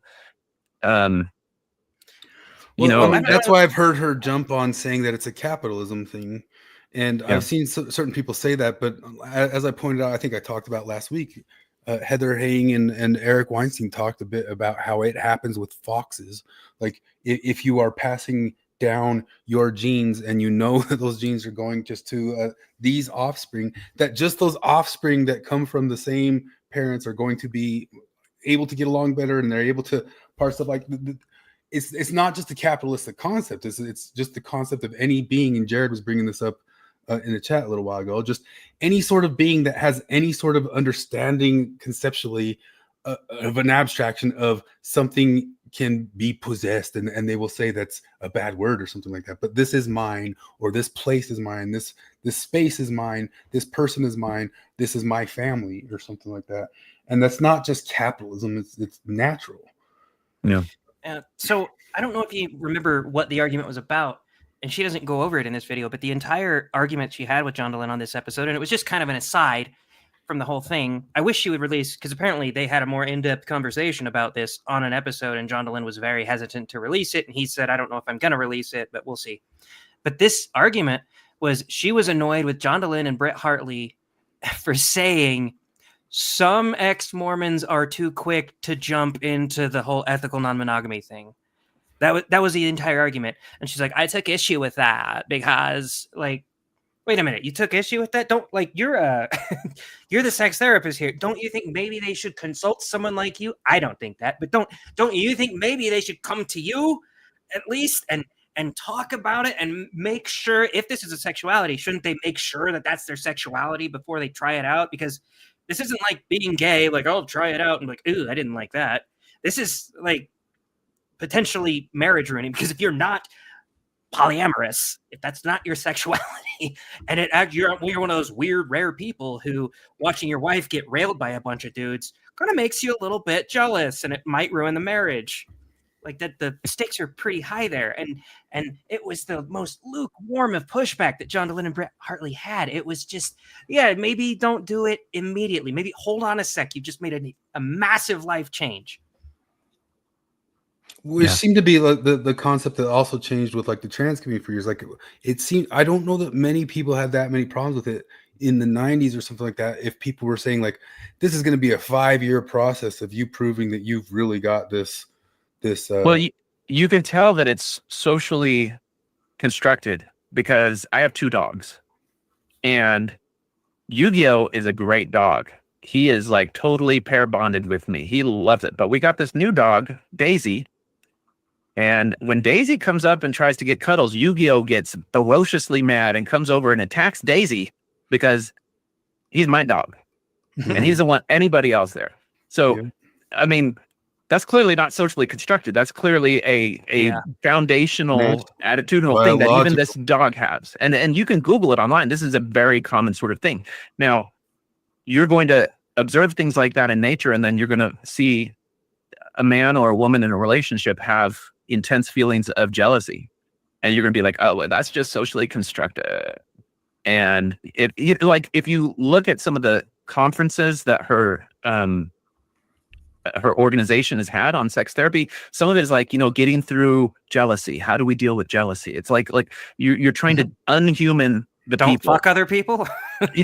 Yeah, Troy says just have a nice talk with your oxytocin, serotonin, and cortisol about how they need to get on board with the non-monogamy, and you'll be fine. That's fine. Go ahead. The thing that really is upsetting about this is that Natasha Helfer is ex-Mormon royalty, in that she's been on the board of Mormon Stories for years. She's been in the Open Stories Foundation for a long time. I don't think she's formally there now, but she's been a presence, and she's been a presence of authority and kind of an academic side of it.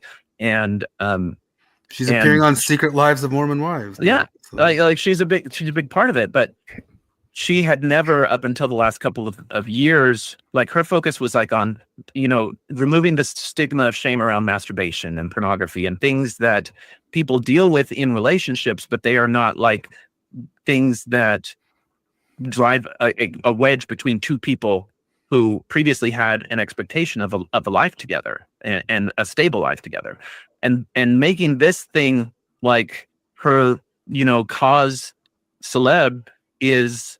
I don't know. It's just like exploding the concept for me. It's just like, if anyone is like, oh, I'll see what's happening on the Mormon Stories, and they have her on, and it's going to come up. I don't know that there's ever been recently a presentation which she's been on that this doesn't come up. It's just going to be like, yeah, no, it's a big, like, and I wish, like, I hesitate to make those posts in Mormon Stories group anymore, but I just want to say, hey, if you're new to this, you're going to think, because these big names are talking about this and saying that it's normal and that everyone likes it and everyone wants to do it or should think that it's okay. That's not the case. Like, most of us still like our family, our loved one, and we see this as a huge red flag. It's a big danger zone. It's a recipe for destroying your relationship, where men and women have different impulses, different desires, and part of being in a relationship is taking a hold of those and realizing what your values are and acting on your values and not acting on things that are going to be self-destructive. Well, it's funny because we were talking about The Ape That Understands the Universe the other day. Really good book. And it's all about evolutionary psychology. And I'm fighting that maybe a big red flag and any ideology is, if in order to ascribe to this ideology, I have to throw out the entire study of evolutionary psychology. Maybe it's a shit ideology. And he's got a great chapter on monogamy, basically, where he's talking about, I've heard a lot of proponents of polyamory use this. I haven't heard Natasha Parker use it because, again, she doesn't cite things. But they always talk about, like, an Inuit tribe, that when a guest came over, the polite thing to do is allow him to bang your wife, basically, which I don't understand why that's not a... I don't know why that doesn't, like, set off some patriarchy flags in the feminist part of their brain, but whatever. Anyway, they always use that as like, oh, it's just a normal thing for them. They were taught that it's normal. We were taught that this is normal. The only reason we don't think that's normal is because we were not taught it was normal. But then, like, he goes into how those marriages are. And, like, he cites the statistics of the massive levels of abuse and alcohol abuse and divorce. And, like, those marriages are terrible. Well, I think it really gives a sense that a lot of the norms that we've had historically in stable society have been the result of, whether it's religion or just social structures, evolving to the most stable form that has the best ability to replicate into future generations. And if the most successful strategy to get us to that stable, self-replicating, cohesive society is the monogamy, the fidelity, the various things that we're talking about, then that's kind of proof on its own. And anytime you step away from that pattern, you are risking destabilizing something that has a pretty good track record of stability. And I've said it before, the older I get, the more I understand that stability is a hugely important thing in your personal life, but also in the lives of the people who depend on you. So bringing up kids in this conversation is really important. And so Rob Henderson was on the Boys Cast. If you like the Boys Cast with Ryan Long great. and Danny, it was really good. And they got into some of these details, but almost any podcast Rob Henderson is on, he talks about this.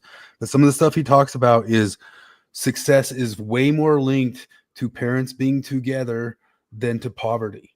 Like, there's so much of this idea in this leftist world that you throw money or something like that. Like, they've looked at the studies and they can see that it's way more correlated to a stable home than it is to, and that's one of the big pushes of Rob in his book, because he grew up in a very unstable situation, being a foster child, and stability plays way bigger role than dollars or money or cents. And but one of the other things beyond that too is, I know from my situations in my own life, just like to go along with Troy's statement, is there's certain things that you can't talk yourself into just making those feelings not be there.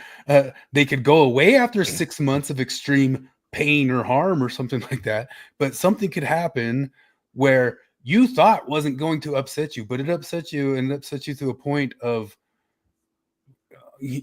extreme distress for a long period of time in a situation in that world. I'm just talking about, like, you end up in a situation of cheating or not, and not to get like overly personal, but like in some of my situations with some gals, it was largely already over. We were moving on, but then like something happened before it was even like officially done. So like you think like you're already kind of, yeah, and then this thing happens and you're just, oh my gosh, I can't believe you, like, and you can't control it. And I even spent some time, I went to a therapist. Like I said, I thought those therapists were kind of worthless because they sat there and was telling them, like, why can't I stop like having this run through my mind or think about this, like how much it's irritating that happened, but I was also already kind of done, and it's done, and it doesn't matter, it's done. But there's things like that you can't talk your way out of not going through. And I could just imagine people thinking that they're ready for something after going and talking to somebody like that and going ahead and doing it, and the nightmare of the next day popping up. Beyond just what it destabilizes, the nightmare of the next day might not be what you were expecting at all the day before. Yeah, I don't know. Maybe this is why I always come back to that South Park episode with Tiger Woods where everybody like acted all shocked that he had sex with a supermodel. You know, they're like, what is it about lots of money that makes men want to have sex with women to whom they're not married? They're trying, like, because I would never do that. Like, okay, buddy, I mean, obviously, the moral of the story is that you don't have supermodels throwing themselves at you. And maybe that's a part of yourself that you should acknowledge. It's the Mike Pence rule. Everybody made fun of Mike Pence for being like, I'm not going to meet alone with a woman. I got to have my wife there. I'm like, look, you can have your issues with Mike Pence, but that's kind of a badass thing to do. That's kind of this dude gives a shit about his marriage. That's a good thing. And he acknowledges this part in himself, like, oh, you would cheat on your wife if you got the chance. Like, I hope not. I really hope not. But that's like of course you want to like bone attractive women. That's a normal thing.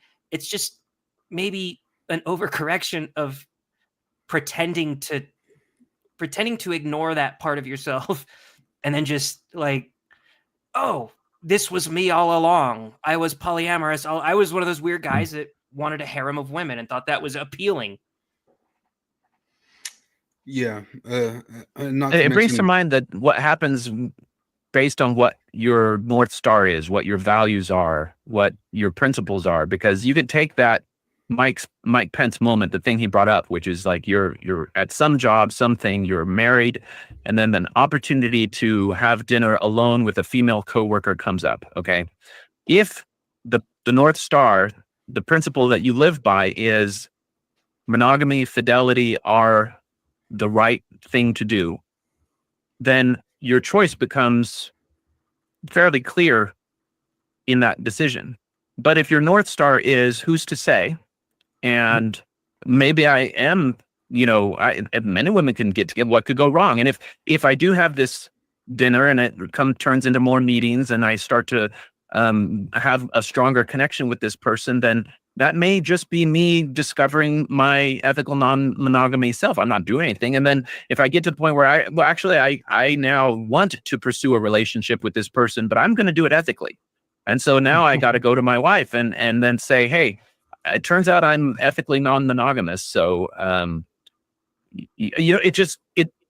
just that announcement could be exactly what I'm talking about. Like, you think it's fine to just broach some subject, but just like Troy said, can they control the oxytocin reaction and not be feeling the nightmare? No, we've talked about it before. Like we joke about this a lot.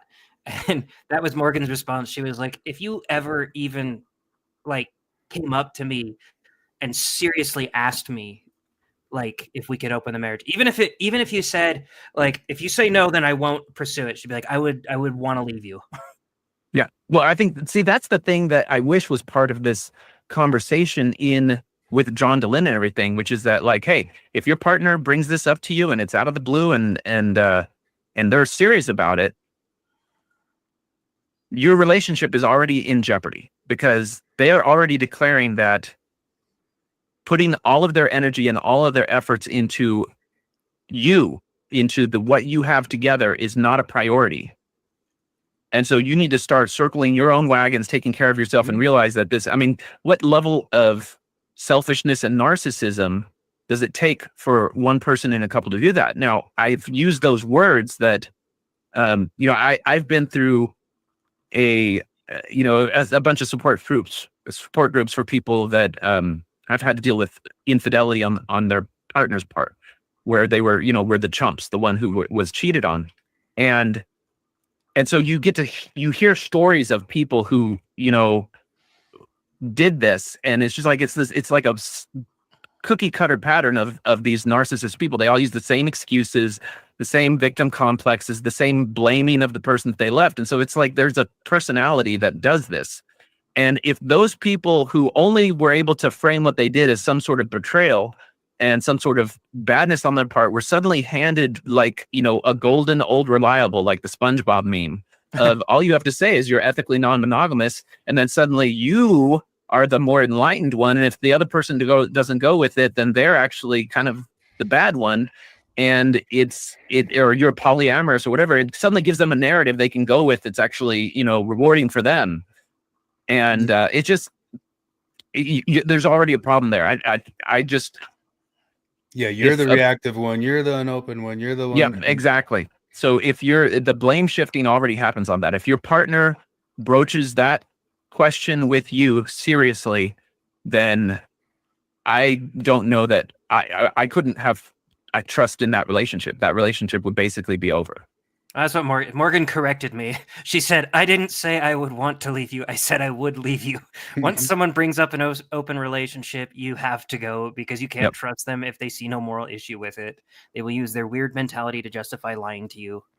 That's a lot of wisdom there. There'd be no putting the toothpaste back in. There's no putting the toothpaste back in, just suggesting it, and no sitting with any therapist who's had a couple $100 certification is going to undo it or fix it.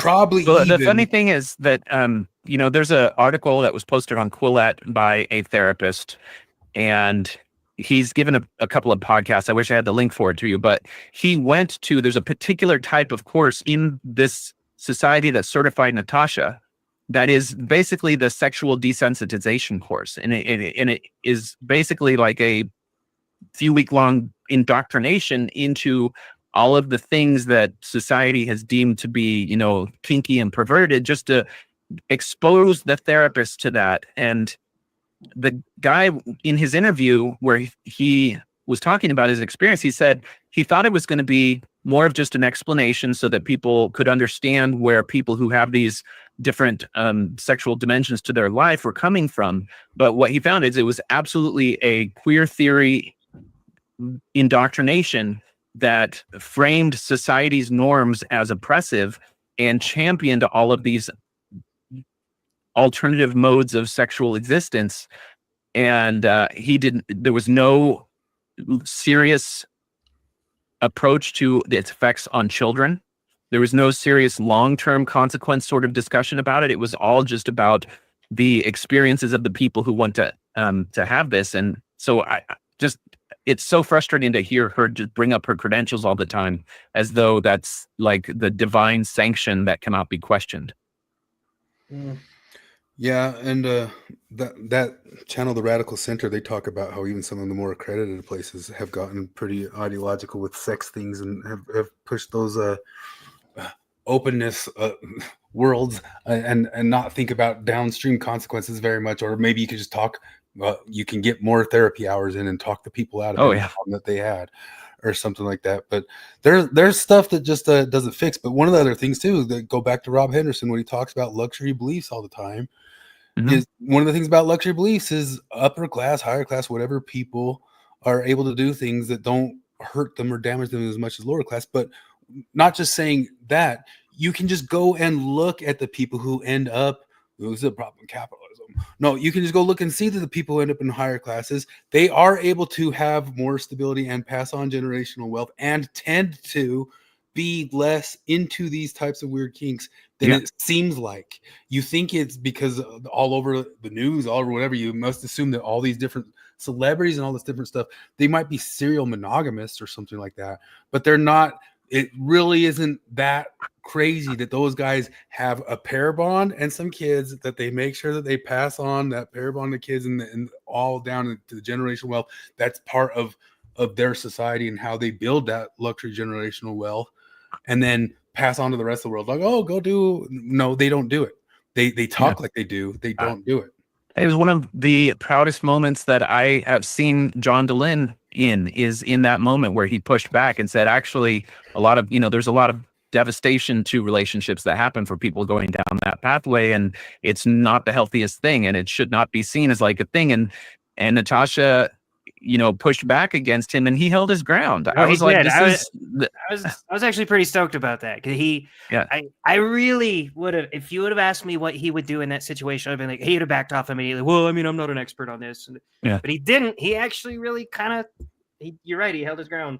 Didn't he apologize later though, or just for the heatedness of it or something? Or probably, I don't know. No, I applaud him for standing his ground for it a little bit too, but I don't know. It's so strange to me to make it a thing to champion, and not just that. It's almost kind of like she champions everything bad. Like seriously, listen to her. Every good take, she has to have the opposite. It's literally everything. She is my least favorite person in all of ex-Mormondom, bar none. Sam Shelley doesn't even come close. Oh, it's almost like fry, isn't it? It's like, but no, beyond that, it's like it is the embarrassment of the ex-Mormon community. It's like one of the things that so many Mormons can point at, like, ha, you go do this. Yep. And then there's so often people like, no, we don't. And then you turn around and look around and go, oh yeah, I guess we kind of do.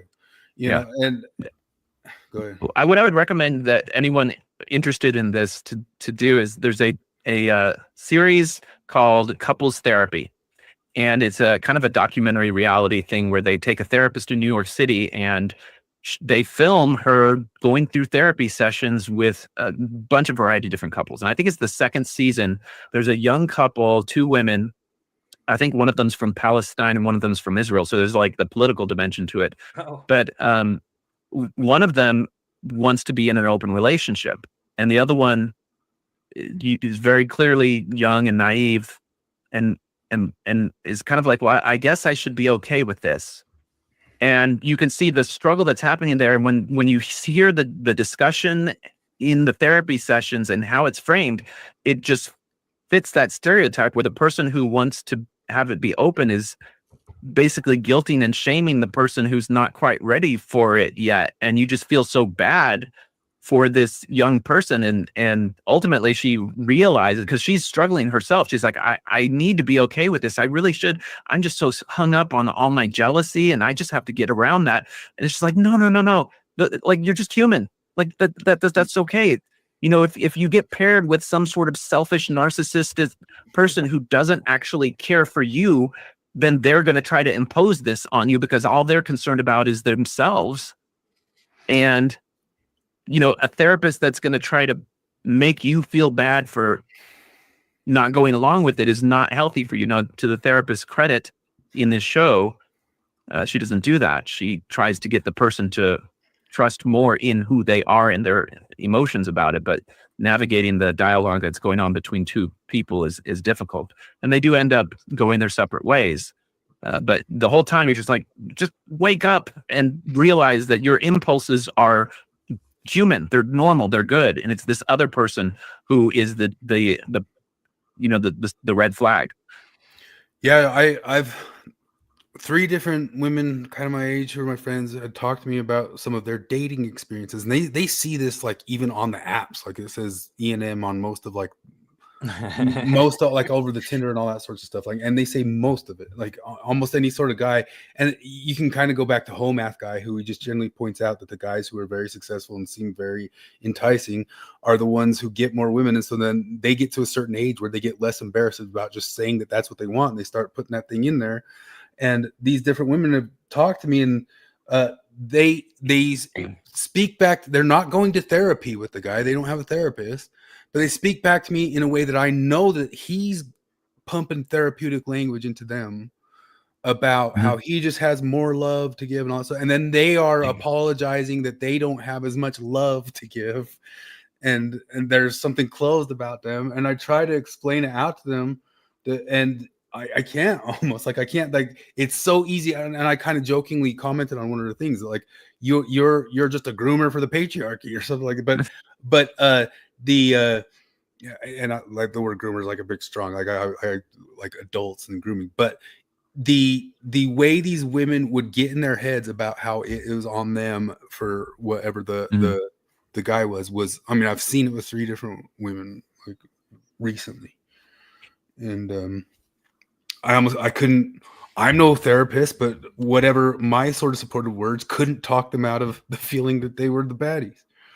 You know? Did you have timestamps in her little video? Because I didn't. It's interesting. Like her, the one trick well, if you have it, the one trick that she played, like there's at one point that I think is my favorite one where she's just like, you know, some people are worried that opening up their marriage will, you know, cause the risk of the marriage ending. Well, guess what? You know, getting married also, like there's divorce that happens all the time. And I'm just like, what kind of argument is that? That's why we have marriage vows. Like that, we know it's a risk. What is everybody ethical? knows it's a risk when you say, "Look, I'm gonna do this thing forever." If it was she like, has timestamps. if it's like I'm gonna drink water every day for the rest of my life, people would be like, "Why are you promising?" Of course you are. It's either that or die. Like that's it. This is a commitment. Of course, it's a commitment. Of course, you have to have some giant, like like this is my vow, I promise to be faithful thing. How many because views you might not does want she to. have? Divorce. Is it towards the end of it? Do you remember? It's got 438 subscribers. The views are 200 views. She's already beat Porch Time numbers.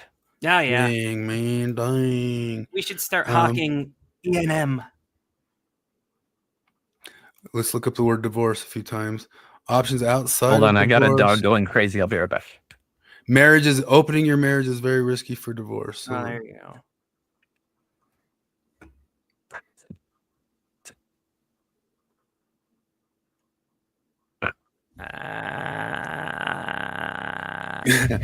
Are you just going to full vocal fry meltdown?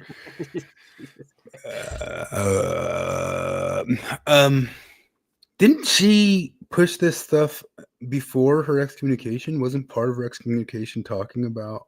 I'm pretty sure open marriages. So was she exed or did she resign? I can't remember. She was exed for sure. Okay. I remember had like a whole. Well, okay, yeah. I do you mean remember. that like the exact last moment? She was sent to a tribunal to get exed, but I'm sure she was pushing this stuff already. I think I remember being like. I remember reading that she was already pushing opening marriages. Look at a new puppies. They're getting along. You've conditioned them. Yeah, that was one of the things. I think it was 2 episodes ago. Brett and Heather Hang talked about how foxes who are able to stay pair bonded for 2 litters had better chances for winter survival than foxes who didn't pair bond but had 2 litters, because the offspring wouldn't get along as well. And social construction, man. That I hear quite often is that opening your marriage is very risky for divorce. What I would like to say about that, first and foremost, is marriage is risky for divorce. We currently have up to 40% of first marriages ending in divorce, with the numbers going up as high as 60% for second marriages and 70% for third marriages. Nobody ever wants to talk about the risk of monogamy. So yes, there are people. Yes, I do. Okay, well, yes, I do all the time. That's what red pill whole entire world is. If you want to learn how to do parkour, right, you're going to have to learn how to jump off of a 10-foot drop, basically, and tuck and roll to do it safely. And this is like me advocating for you. Like, what if I want to jump off of the 10-foot drop with somebody like a full-grown adult on my shoulders, and like, well, that'll break my legs. Okay, I hear people say that jumping off a roof with a 10-foot drop with an adult on my shoulders is going to break my leg, but you risk breaking your legs jumping off of that drop anyway, and you got to learn how to do that. And like, okay, but which one is more likely? Like, you're adding weight to yourself. You're doubling your weight and limiting your mobility. Of course, you're way more likely to break your legs, and of course, there's a chance you'll get divorced if you get married. Duh. But let's add a little bit of weight there, huh? Let's throw in the added dimension of having to sit in the cuck chair in a hotel while my wife takes miles a day. Like, which is more likely? I'm going to get divorced because like we have arguments every now and then, or she like spends too much money, or I spend too much money, whatever. She says several times that she's evidence-based. Well, if she was evidence-based, rather than saying, well, marriage ends in divorce, she would say, okay, 40% of first marriages end in divorce. If you look at couples that are polyamorous, this is the percentage that ends in divorce after 5 years. And then this is it after 10 years.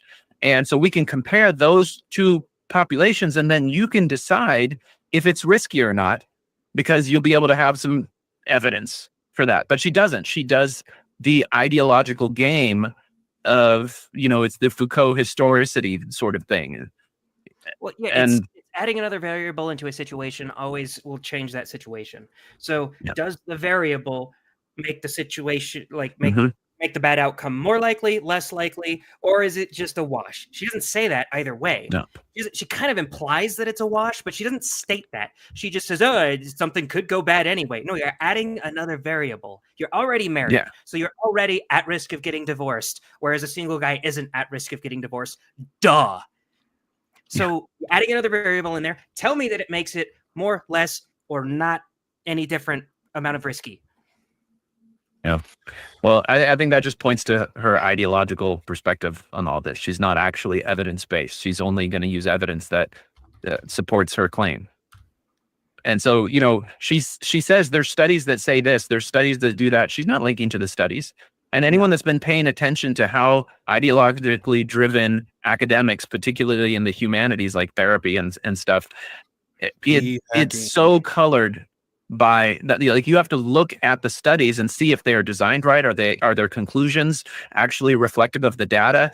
Like I mentioned to this in our chat group, you like when you go through medical school and you go through training, we have journal club, and part of journal club is you look at the recent publications and you'll choose a study, and then as the trainee, you're supposed to read it and present it to the group, and then part of that presentation is supposed to be analyzing the study design, looking at the conclusions that they draw, the strength of their data, and pointing out any deficiencies or biases in the study. You're supposed to be critical, not in the critical theory perspective, but actually saying, hey, there's a problem here that, you know, they can't draw these conclusions. There's a limitation. We can't apply it to this broad population. Well, that's the type of thing that if she's just going to say, well, there's studies that show this and studies that show that, you have to look at the studies and see if they actually show that. Because like if you dive into the literature that's supporting the gender affirming care on the trans issue, it's completely ideologically driven. It's completely non-evidence based. And that's part of the fiasco that has gone across Europe and we're facing here in America. Well, that's happening in other areas too. And it sounds like this particular sex therapy group that certified hers is all in on that dimension. It's so funny because I'm just doing some general Googling about people talking about high divorce rates. And again, it's like all red pill men sources like Andrew Tate. And if you didn't know, like recently Andrew Tate and Walsh just had a major debate about it where Tate said, no, you can't be tied down to one woman. Men aren't made that way. You're not supposed to do that. We're not going to do it. That sort of thing. Don't you know how much people get divorced? We have the just pearly things always talking about that. But it just tends to go in line with, in a weird way, she sounds exactly like the Andrew Tate, like pays the same path that Andrew Tate pays for all these weird wackos who want to get into, I guess, in Tate's view, is like almost like an Islamic Saudi Arabian lifestyle or something like that. Like it all horseshoes back into the same stuff. But yeah, it's so weird because you hear evolutionary psychologists talk about the differences in men and women and the nature of their coupling and how it would be very evolutionarily sound and expected for women to have that strong sense of jealousy and guardedness over their relationship with the man in their life. Because they were selective to get there in the first place. And she's coming at it from this very, liberation framework of sexual liberation that in fact is, and she mentions in this video, that's actually women actually even more than men are, prone and will do well and thrive in this ENM existence. They'll get more sex. Like the metric is like, because you'll read a story on Reddit all the time of like the man begging the wife to open the marriage, and finally he wears her down. She's fine, let's do it.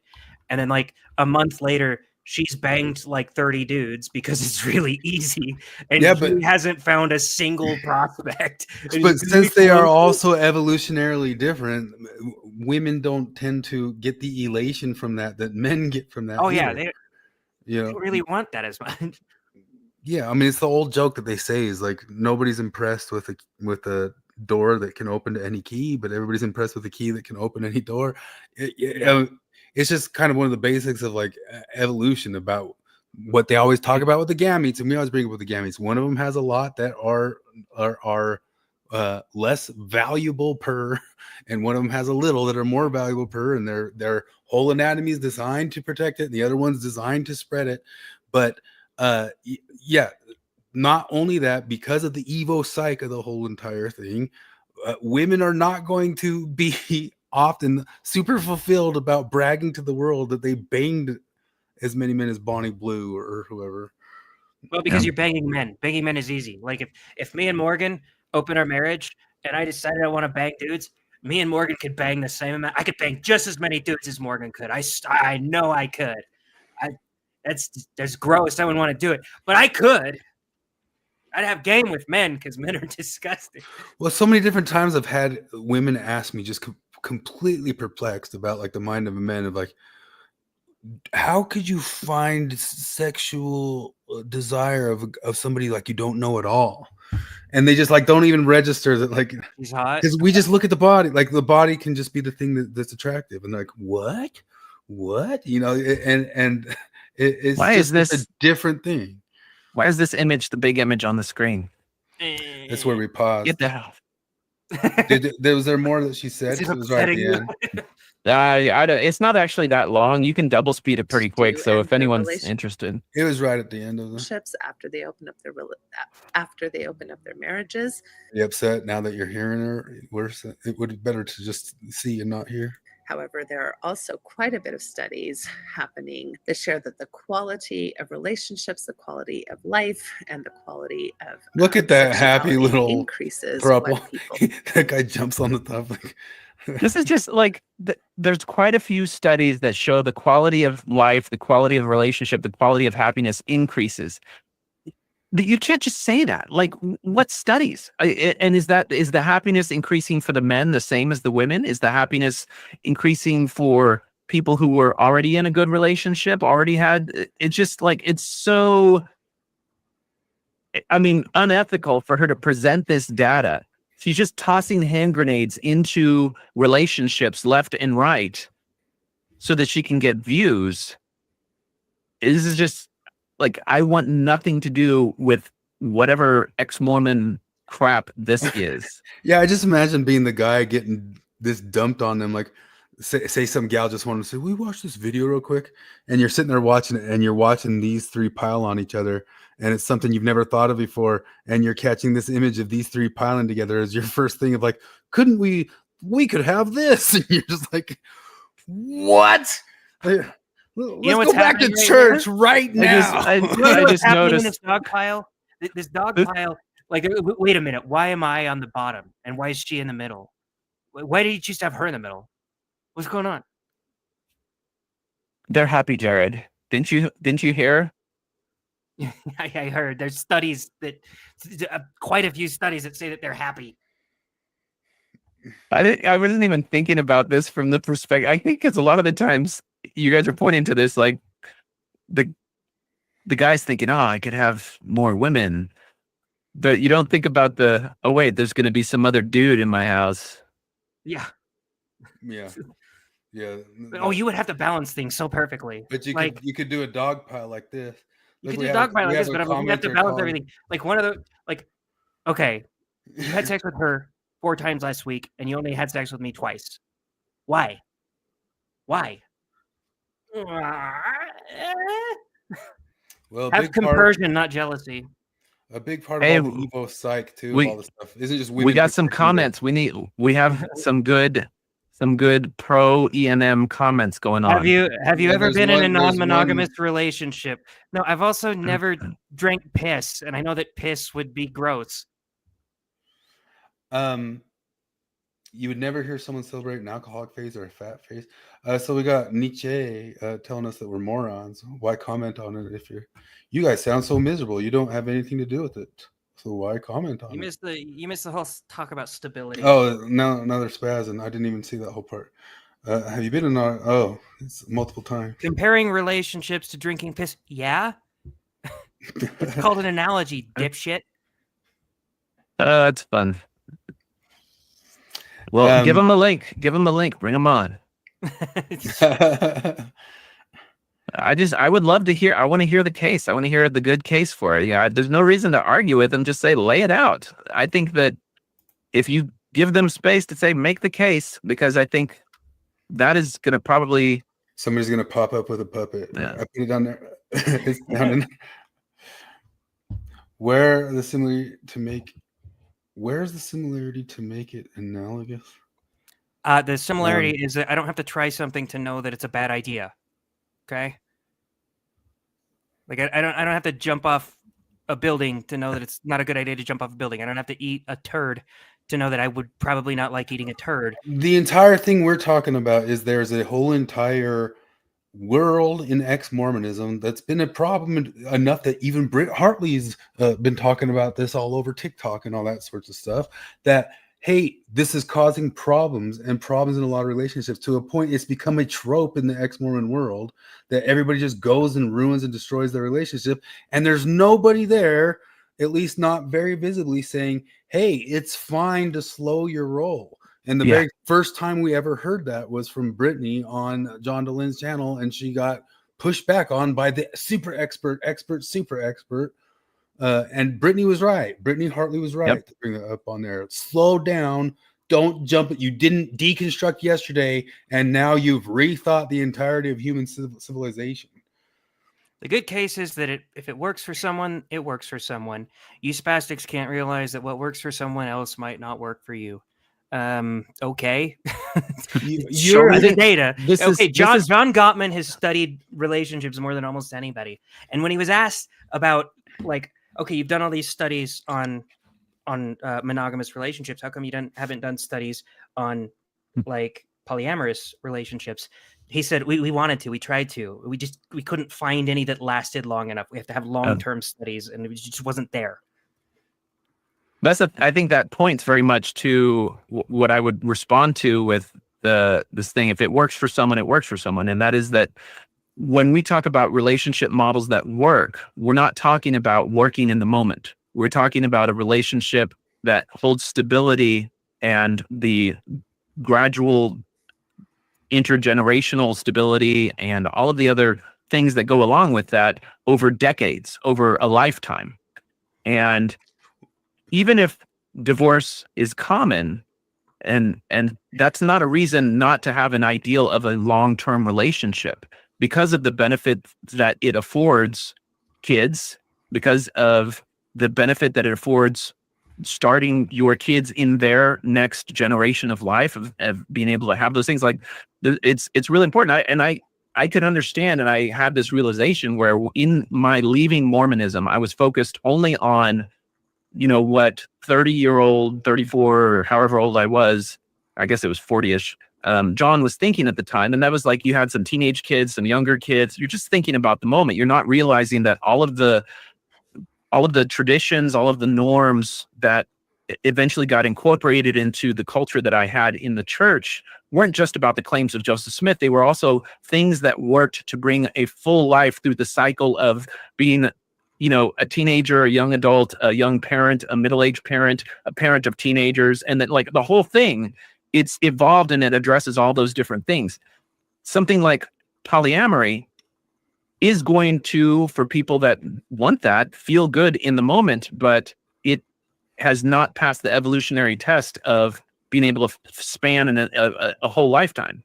And so, yeah, it might work for someone for now, but we're talking about is things that already have a long-standing human pattern of evidence that they work for not only an individual, but also a family, as well as a society that is held together by those structures over multiple generations. Wait, how did this guy even find us? He didn't know we were ex-Mormons? Nietzsche says that they're currently in one. So good luck in 5 years. I mean, that's one of the things we brought up with, like, John Gottman stuff. John Gottman said that he wanted to study the long-term effects of polyamorous relationships, but could not find any to do it. He could not find any to even start doing the data on it.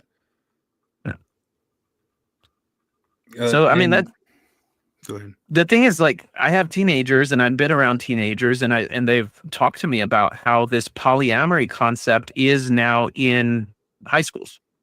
And surprise, surprise, the guys who are the popular guys who get a lot of attention from women, I don't know if it's just chance, but this guy has made sure that all the women that he knows understand that he identifies as polyamorous.